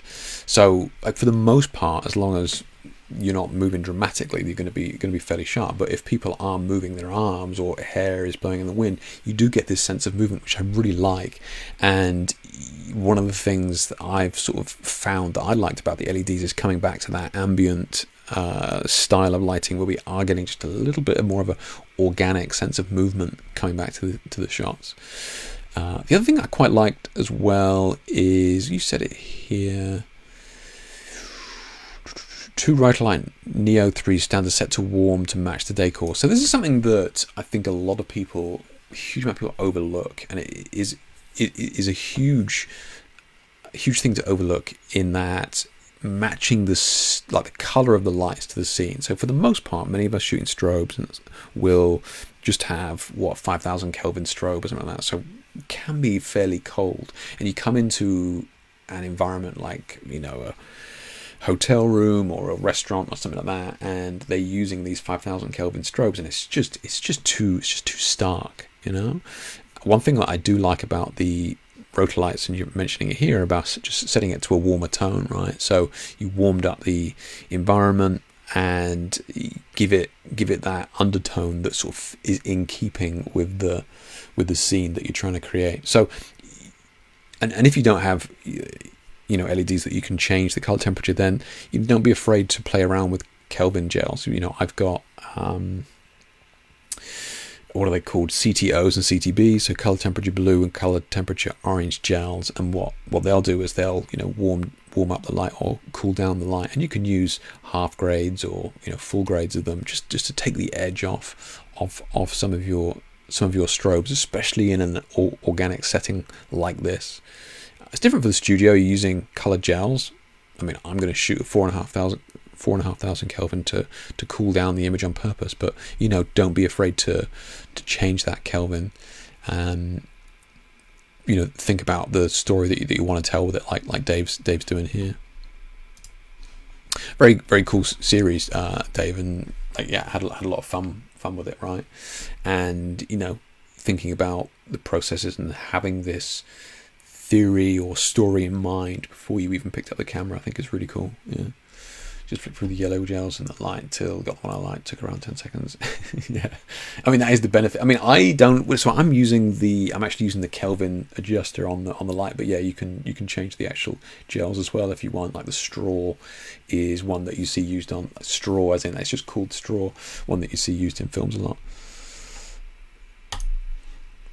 So Annie's got an image here. She says, full photo, I wanted to crop to show her lower back curve, but cropping there just didn't look like her positioning made sense. Okay, yeah. And here where you're coming from, Annie. Yeah, it's fair. I think it's an interesting pose. I think maybe like this pose would have been alright if you'd come down a little bit, but I definitely hear what you're saying in that you've gone for this because this is a far cleaner shot, especially without the background and stuff. I think it's a far cleaner shot. Let's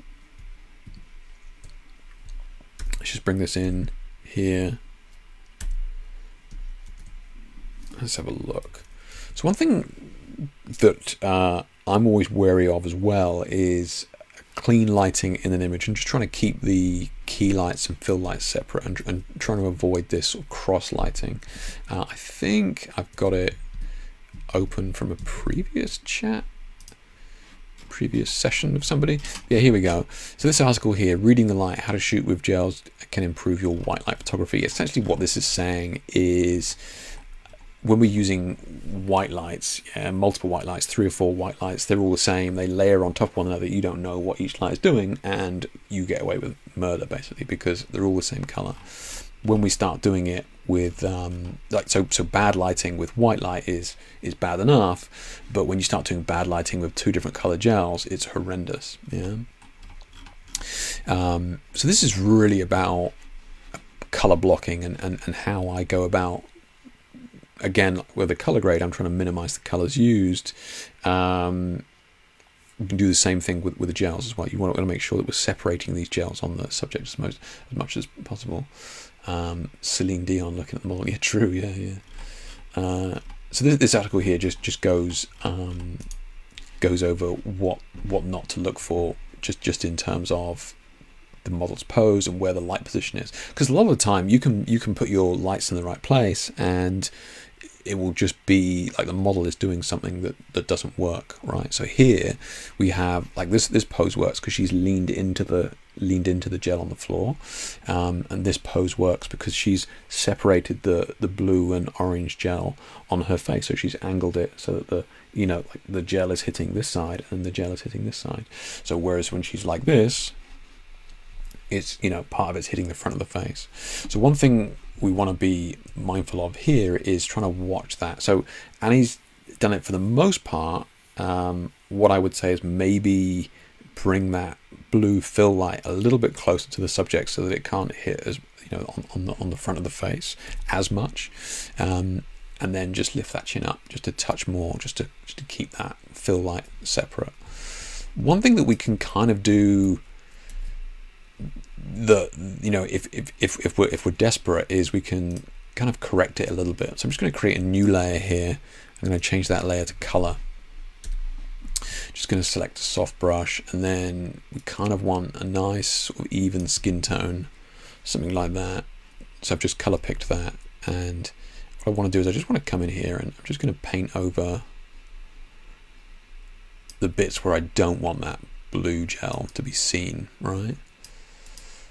So I'm fine with it being up here underneath the eyebrows and stuff. I'm fine with that. I'm fine with it being underneath the nose because that's where it would ordinarily be with the lighting. But I just want to remove any of that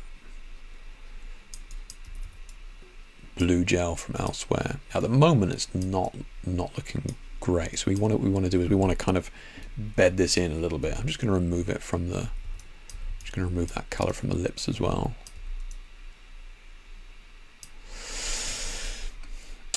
So we've got this. So now what we want to do is we just want to double click on the right hand side here, and we just want to bring back some of the shadows and highlights from underneath, because at the moment we've just painted over everything. So we just want to, I'm going to zoom in so you guys can try and see it here. I'm just going to move this black slider so you can see, how it's coming in with the shadows here. So we're seeing the shadows underneath. So here we want to get it to a point where we're getting some of those shadows coming through. Then we want to hold down the Option key and just feather that out a little bit.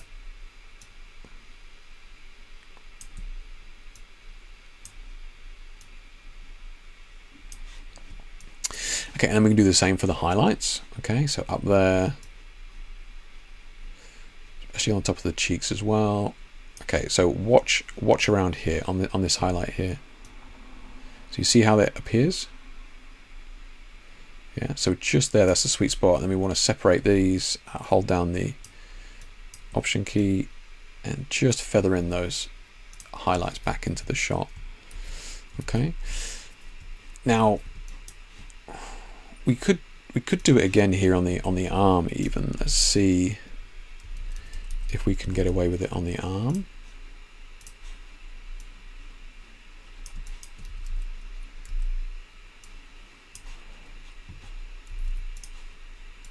Just bear with me. Let's see what we get here when we separate this.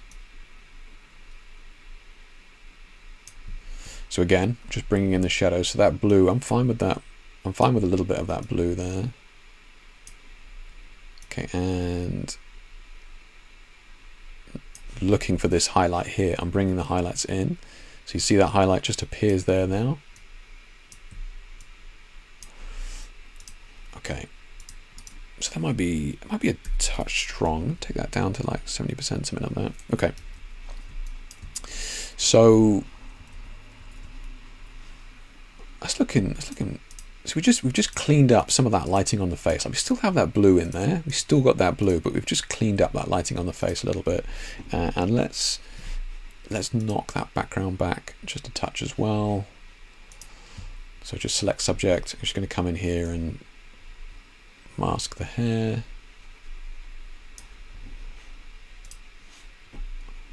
And just grab that. So at the moment we've got her masked, so we just want to Command I that. So we want the background to be masked. Come back to our curve here. And what I'm trying to do here is I'm just kind of, I'm looking at the blue here on the subject, okay, and I just want to see if I can get more of the same blue back there, just give it a little bit of a pop.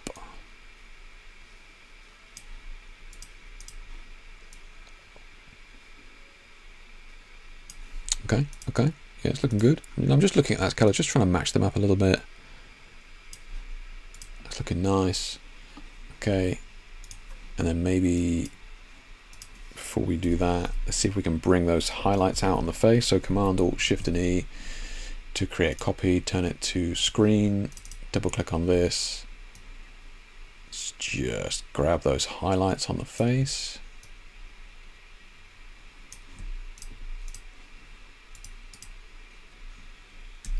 And this is going to be personal preference. I mean, somebody asked a very valid question last week. They were like, well, I think it was competition, photographic competition. They were like, oh, we don't like shine on the face. And shine on the face is a fairly dated idea. Years ago, all the makeup artists were matting the skin down. That comes from movie sets and that sort of thing.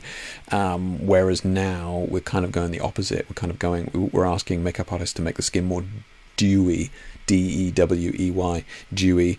So just give that skin a bit of a glow, right? And we can see just having that a little bit of a glow there as well with that can be nice. Okay. And then let's just, I don't think we need that. Just playing with a final grade to see if we can tie all these colors together. For the most part, the skin's looking nice and warm. I don't think we need to do too much with that. But let's just see about tying all these colors together now, because we've got all these blues in there. I just want to see if we can lock them in.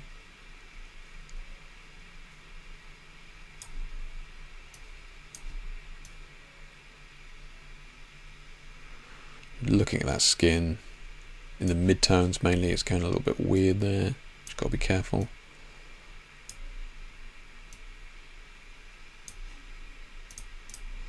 Yeah, okay.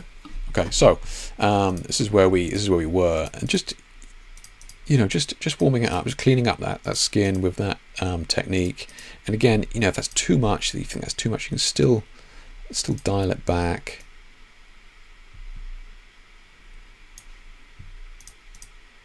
I think that's good. Okay. And I know it's a pain for you guys when I zoom out like that, but I'm trying to see the image as a whole. Sometimes it's easier to do that when it's zoomed out. But yeah, just tightening up that image as a whole.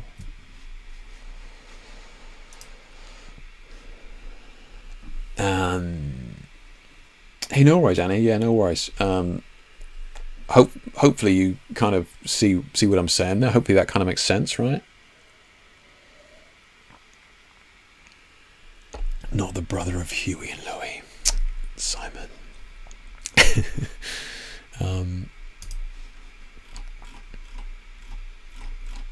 We'll get down to the last couple now. Okay, let's have a look. So we got Kathleen's shot here. So Kathleen says, super quick last minute Valentine's theme shoot. This was actually shot in a studio with a white wall and wood floors, but I wanted to give the slight vintage feel with the texture and pastel background. Okay. One round softbox angled down to camera right, backlit effect created in post to create more convincing appearance on the pink background. Okay. Not looking for CC. Yeah, that's totally fine, Kathleen. No worries. Very cool shot though. I love the colours. Yeah, really nice styling with that. So yeah, look, like I said, I'm not. You said you didn't want any CC, which is fine. But honestly, there's but I don't think there's anything wrong with this at all. So I think we're good. The only I was just going to come in here and just have a little bit of just curious to see.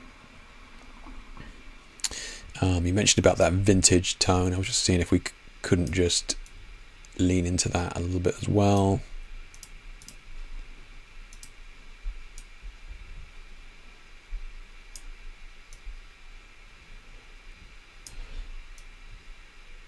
I'm just playing with these colours a little bit.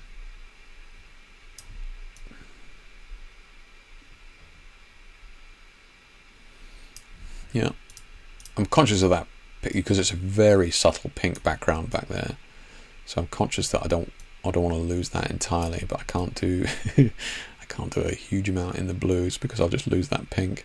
But we could add it back afterwards if we wanted to. But I think in terms of vintage style, I think that kind of works.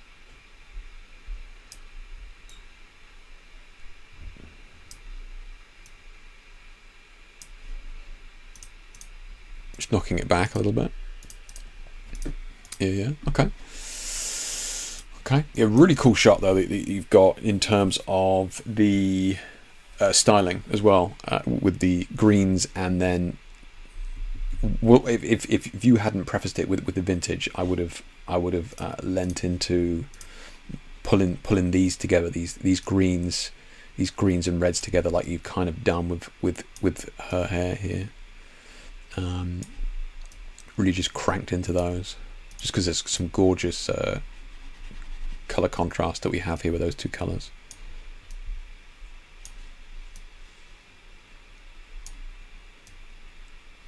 Yeah. Okay, cool shot though. Yeah, glad you managed to get the last minute Valentine's shoot in.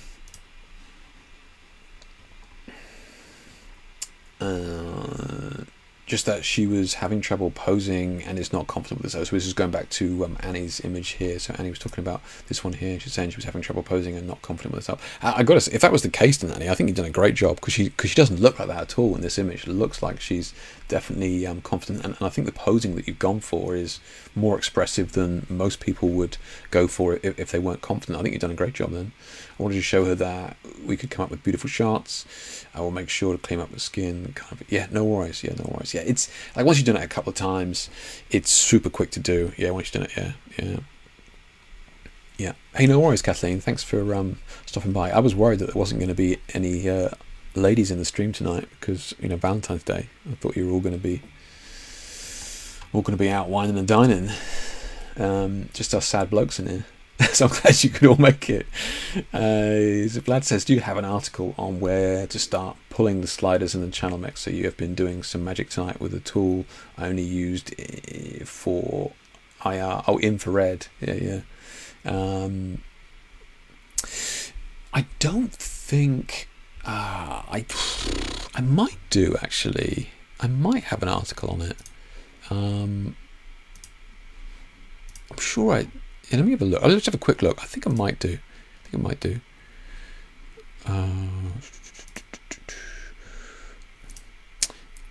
A funny thing, actually, there was you guys know the website DIY Photography. So it's a blog news sharing site that has been around for many, many years. Anyway, the guy Udi who runs it has been messaging me and contacting me for many, many years, and asking to reshare some of my articles, right? And he was like, "Oh, we want to do this thing where we're put together a PDF of your articles, and I'll go through and pick out like 10 articles, get them over to you, Jake. If you approve them, we'll put together a PDF and something." I was like, "Yeah, okay, fine." Anyway, he sent me like 10 or 12 articles. It's like some of them I don't even remember at all. I was like, "Holy hell!" I've obviously been doing these for a while. In fact, I need to check when the first Technique Tuesday came out. It might have been 10 years ago, or coming up to 10 years. So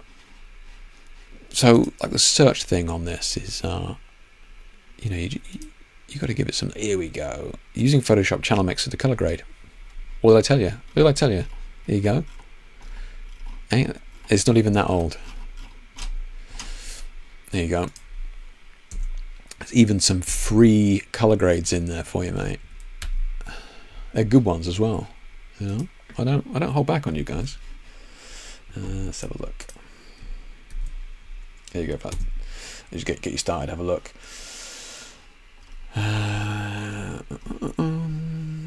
Just wanted to say hi. I haven't been doing much lately, so I haven't been around. Hey, no worries, Sterling. Yeah, so you just not been shooting?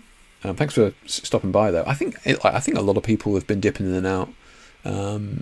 So yeah, it's you're certainly not alone. Yeah, I grew up with DIY photography, and now I'm so proud when they reshow me. Nice, man, nice. So that's awesome, man. Yeah, that's awesome. Yeah, that's really cool. They've done that. Yeah. Which articles have they shared? Was it the film grain one? Yeah. Dave says good photos can do wonders for my self-confidence, and changes if seen. Good photos can do wonders for not for your self-confidence in general. One's self-confidence. The changes if seen in my wife coming from an abusive relationship to where she is now has been amazing. Working with some really supportive models has really brought her out of herself and over the last couple of years. That's awesome, man. Yeah, that is and thanks for sharing that. So because I think it's true. Yeah, I think it is true. I think many people, and you would see this time and time again when like we photograph other people and we're looking at different things. We're looking at angles, we're looking at posing, we're looking at lighting, we're looking at features, so we're coming at it from a very visual side of things, and we'll see somebody as being beautiful and having a lot of power or energy and that sort of stuff, and that comes across in the photos, but they don't see it at all. So I think if you can show them that with images and give them more confidence, I think it's huge, man. Who wouldn't want that? Yeah, who wouldn't want that? It's just getting over that initial hurdle of, oh, I don't want my picture. I look terrible in photos. Don't take my picture. It's getting over that. Yeah. Right, I think we're getting to the end here. Oh, we got Simon's. Oh, okay, that's interesting. Yeah, Simon's talking about this. So, Simon, if you're still here, a bit of fun post-processing on this one. I happened to watch a video about somebody using the trichrome process with black and white film to get interesting and weird color shift effects. So I've not actually seen this, or I think I might have done, but many years ago.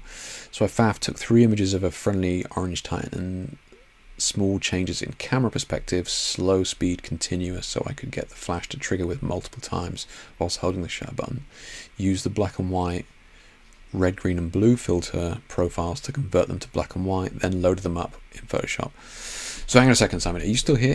Nice. So you're shooting this on black and white film, but you're shooting it with what? Filters over the lens, or are you taking multiple shots and then merging them afterwards, or are you doing it all in post-pro? And then use the blending options to restrict each one to the matching channel. Oh, okay, I see what you're saying. Yeah. Digital, it's all digital. Okay. What do we get to? It's a fun and weird lo-fi effect. So is this in the video that you shared with me? Is it? Because I haven't gone through it all yet. But yeah, So these images, though, are they larger images, or are you expanding them in Photoshop? Yeah. If it was with Filmer, it would be 3 filters. Yeah, gotcha. Yeah, exactly. Gotcha. That's what I thought. Yeah. So yeah, interesting. Yeah, I'll have to have a look. So I mean, because we used to play around with it. How do we do it? How did we do it before? So I think you come in here, you duplicate it, double click in here. Okay, here it is. Yeah, okay, cool. Yeah, so we just turn those off, and then we can shift that. So I'm just using the arrow keys there just to do that, and then we can duplicate it again, double click in here, and then just have like the red, for example, and then shift it. Okay, yeah. I'm just trying to remember how we used to do it. And then you can obviously distort these almost to the point of trying to get them back to where they were, but purposefully not getting it spot on, apart from around like the area that you want it, right?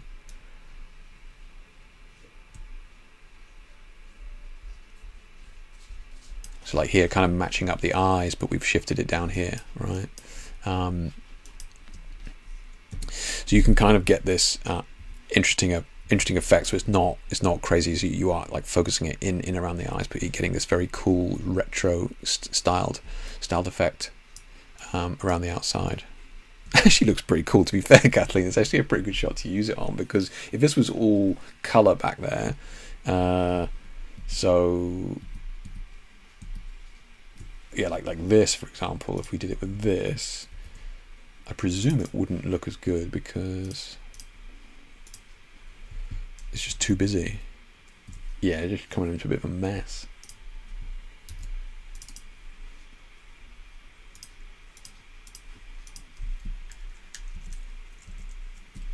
Interesting though, it's kind of interesting.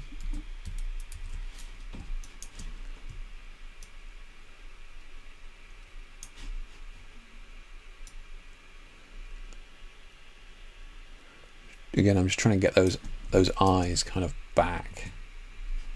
All right, let's do that again.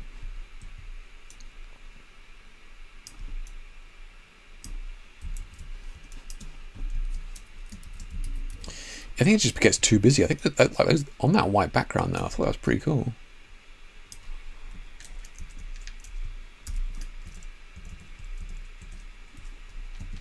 Yeah, just yeah, it's actually pretty effective. Interesting. And it's the same with Simon's shot here as well. I mean, he's doing the opposite. He's got a black background, so it's really prevalent that you can see the shifts. Yeah, it's kind of interesting. Yeah.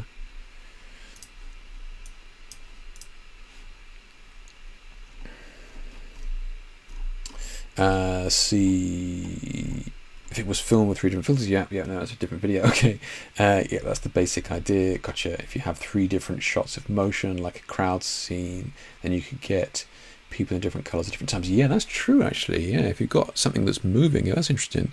Yeah. That's right, Vlad. Yeah, that was the article that I. Did you see that article, Simon? Did you see this article here? What Vlad mentioned there about using the lens distortion to. So you see, I'm shifting the chromatic aberration here, but like Vlad says, if you use the lens distortion, it centralizes it and pushes out towards the outside, so you can get some interesting effects. Yeah, actually works really nicely to just give it a little bit of a sense of movement, but this is nowhere near as pronounced as what you're doing though. Yeah. Oh, you found the video? Nice. Okay, Simon, you'll have a look at that. Yeah, thank you. Yeah, trichrome. It's not ringing any bells. I have to have a look. Yeah. Did you see that article, Vlad, that I put about the chromatic aberrations? Yeah, this is what I got with my first test of acetate markers on optical snoots. Since we were talking about them on stream, no pictures of the caustics yet. I just noticed them reflecting onto my ceiling. Oh, okay. I need to get.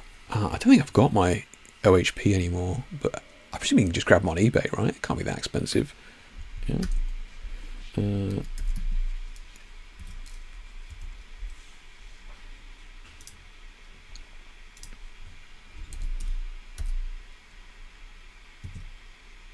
it even come up? Can you even buy them? Do you have an OHP then, or are you just using the acetate? Are you just using the acetate, right? You can buy the acetate. Acetate's not too expensive. I wanted to do, if you could do it in the background, like project it onto the background, which I did years ago. What the hell? Jesus, it's cheaper to get a projector.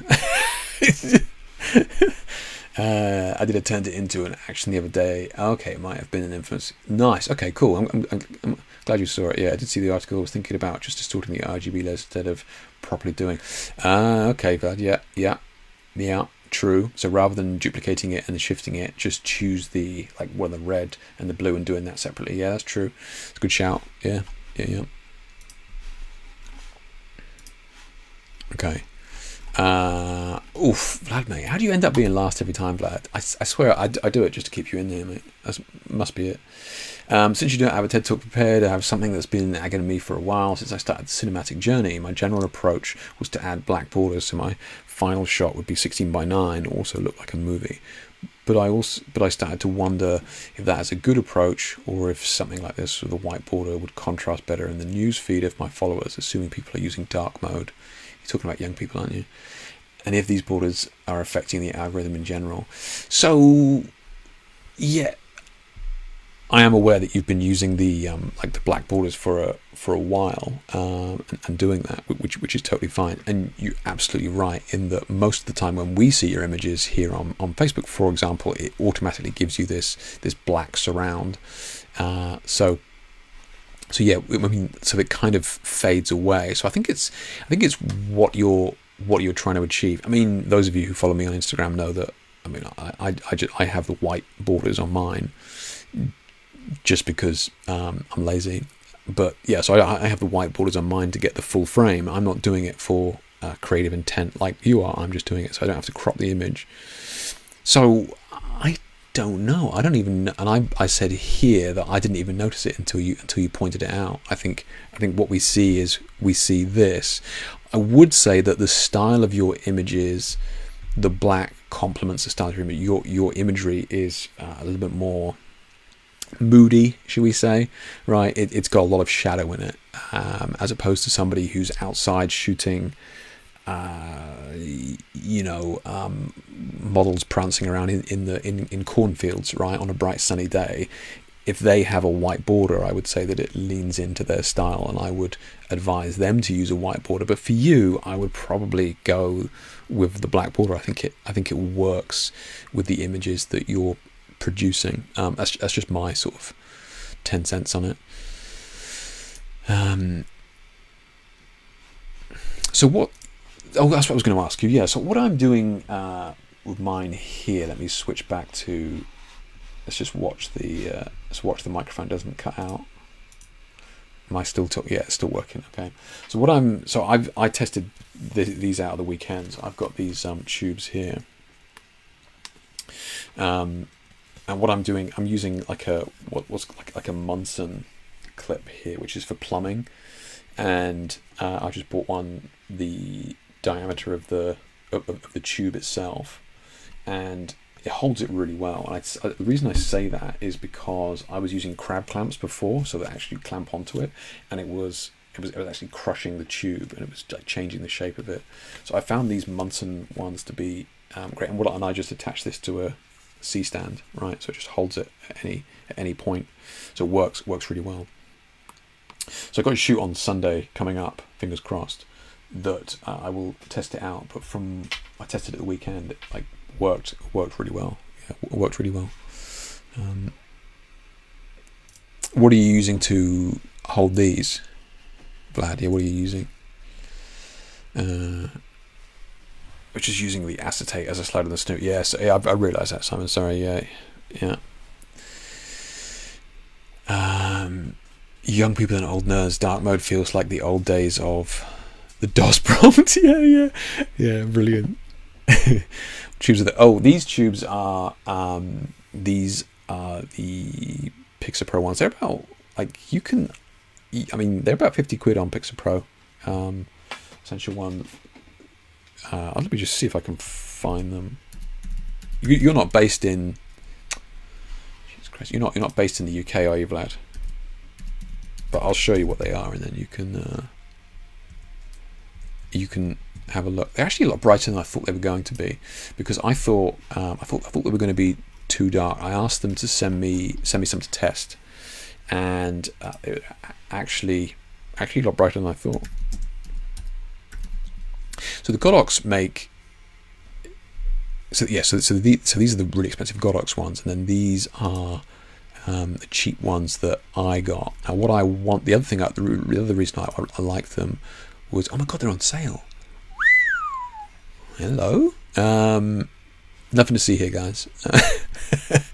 So these were really long, 120 centimeters. So this is cool for like body shots and that sort of thing.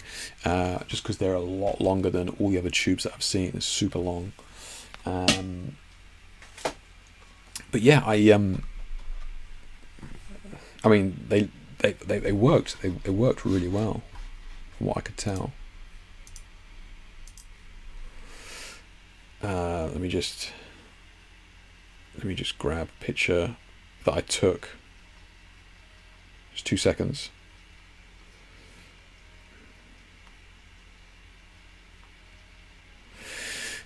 Yeah, you guys see that?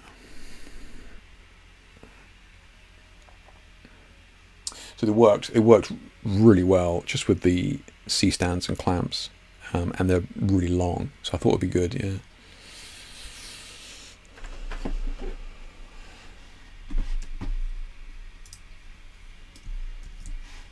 I'll pop these in chat just in case anybody's interested. But yeah, they're actually on sale. So, so 40 quid for like a 120 meter LED tube. You know what I mean? That's not bad. It's not bad. So I've got 4 of them here. Yeah. Okay. So mine are household tubes meant to replace old neon tubes. They have mounting thing. They have. So that's what I was thinking you had here. I was looking at these. Yeah. So they have the mounting that they have. So these came in a box. These came in a box that looked like the original box was to replace those fluorescent tubes that you're talking about. So I can see this casing that you've got here. Yeah. So I wonder if these ones that I've got were originally to replace those tubes as well. Yeah. And the only tubes, so they have mounting that they have to stay inside and use zip ties to put on my set. Okay. I mean, if it works, if it works. I mean, zip ties are pretty cheap, right? So I mean, yeah, it's cool. Love the grading that you've gone for here, Vlad. I think this is really cool. Difficult to pull off, but I think you've done it. I say difficult to pull off because this yellowy green can be bad, but I think you've made it. I think you've made it look really cool. You've put what BTS photos in the thread. You're talking about. I'll just refresh it just in case.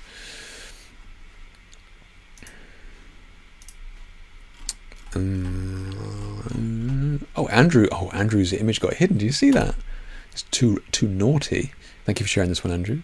Way behind everyone, but here's one I took of Aurora Violet last month. Only light used was an 8100 Pro New Pop softbox. Nice. Just watch out when they get super close like this. They can sort of burn out. It'll be a little bit too bright, but yeah. Sorry your image got hidden. A butt crack was just too sexy for Valentine's Day. Right, where do we get to? Down here. Oh, okay, cool, nice. Yeah, that's pretty much what my room looked like. Yeah, so mine are at least battery powered as well, so I don't have to worry about plugging them all in with cables going everywhere. But I can see with the stands. Okay, so you are literally just zip tying them. Okay, cool. Yeah, nice. Well, I'll let you know how I get on Sunday, but I think it could be really cool. Yeah, it could be really cool. Great job. Yeah. Are these expensive, lad? These ones?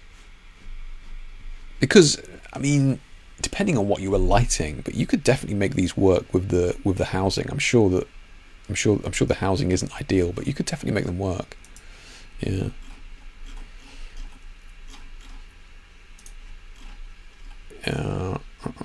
Okay. Yeah. Very cool. Very cool. Yeah. All right. Right then, guys. So I think we're coming to the end there. Unless there's any last minute questions or anything like that. And yeah, I think we did good. Overran a little bit. I'm starving. My dinner's gone cold. Thanks very much. Happy Valentines. Just let me post that. Don't forget, online workshops. Still doing a bunch of those. Got one on Friday and Saturday this week. So I won't lie. Awesome. Still being able to do those with folks around the world. So don't forget to check those out. And yeah, mentoring as well. So check those out. What's that, Simon? What was the holder for what? My tubes. The holder for these. This is like a plumbing to hold pipes. I think it's called Munson clamps, Munsen, Munson clamps. But if you're talking to Vlad, then Vlad's is zip tied to light stand. Yeah. Is there a way to do long exposure self portraits? There is. Yeah. You can buy a remote to flash the camera. So my wife's done it before, where she's set up a trigger, so she fires. So she's holding the trigger when she's done self-portrait, so it fires the flash, and then she moves, and you can definitely do that with a handheld trigger for sure. Hey, thanks, Annie. Yeah, no worries. Yeah, actually, I as luck would have it, she actually had to do a late session at work because some of her people are in the US, so it's like 4:00 in the afternoon for them. They were doing a training session, but so she had to jump on a Zoom call to do training at 8:00 at night. So she wasn't best happy about that. But yeah, so it all worked out. But yeah, I'm gonna grab some dinner. Hey, no worries, Simon. Yeah, it's all good. Once I've done the shoot and got the images out, I'm sure I'll put together a post and stuff. So yeah, I'm sure I'll put it all in there with links and stuff to the relevant bits. But yeah, I found the Munson clamps better than the crab clamps that you've seen me use in the past. The crab clamps were just like, to actually grip them enough that they wouldn't flap about. They actually crush the tube. So it just like, I mean, I wasn't afraid of it breaking it because it's fairly pliable, but it just looked out of shape in the shot. So that pipe holder sort of holds it all the way around, so it was actually worked really well. Yeah. All right, guys, thank you, George. Yeah, thanks for tuning in, guys. All the new people, all the ladies that joined us tonight, thank you. I think our highest ratio of ladies is 40%. Let's see if we can get that up even higher next time, guys. It is 28 mil, Simon. Yeah, it is. Jesus, mate. Honestly, that's worrying that you nailed it. It is 28 mil exactly, I think. Yeah. So yeah, thank you so much to everybody that tuned in. Been an absolute pleasure. Always good to have a bit of fun with you guys, play with some images, have some conversations, share some ideas. Yeah, always an absolute pleasure. Take care, guys, and I shall catch you in the next one. Take it easy. Bye.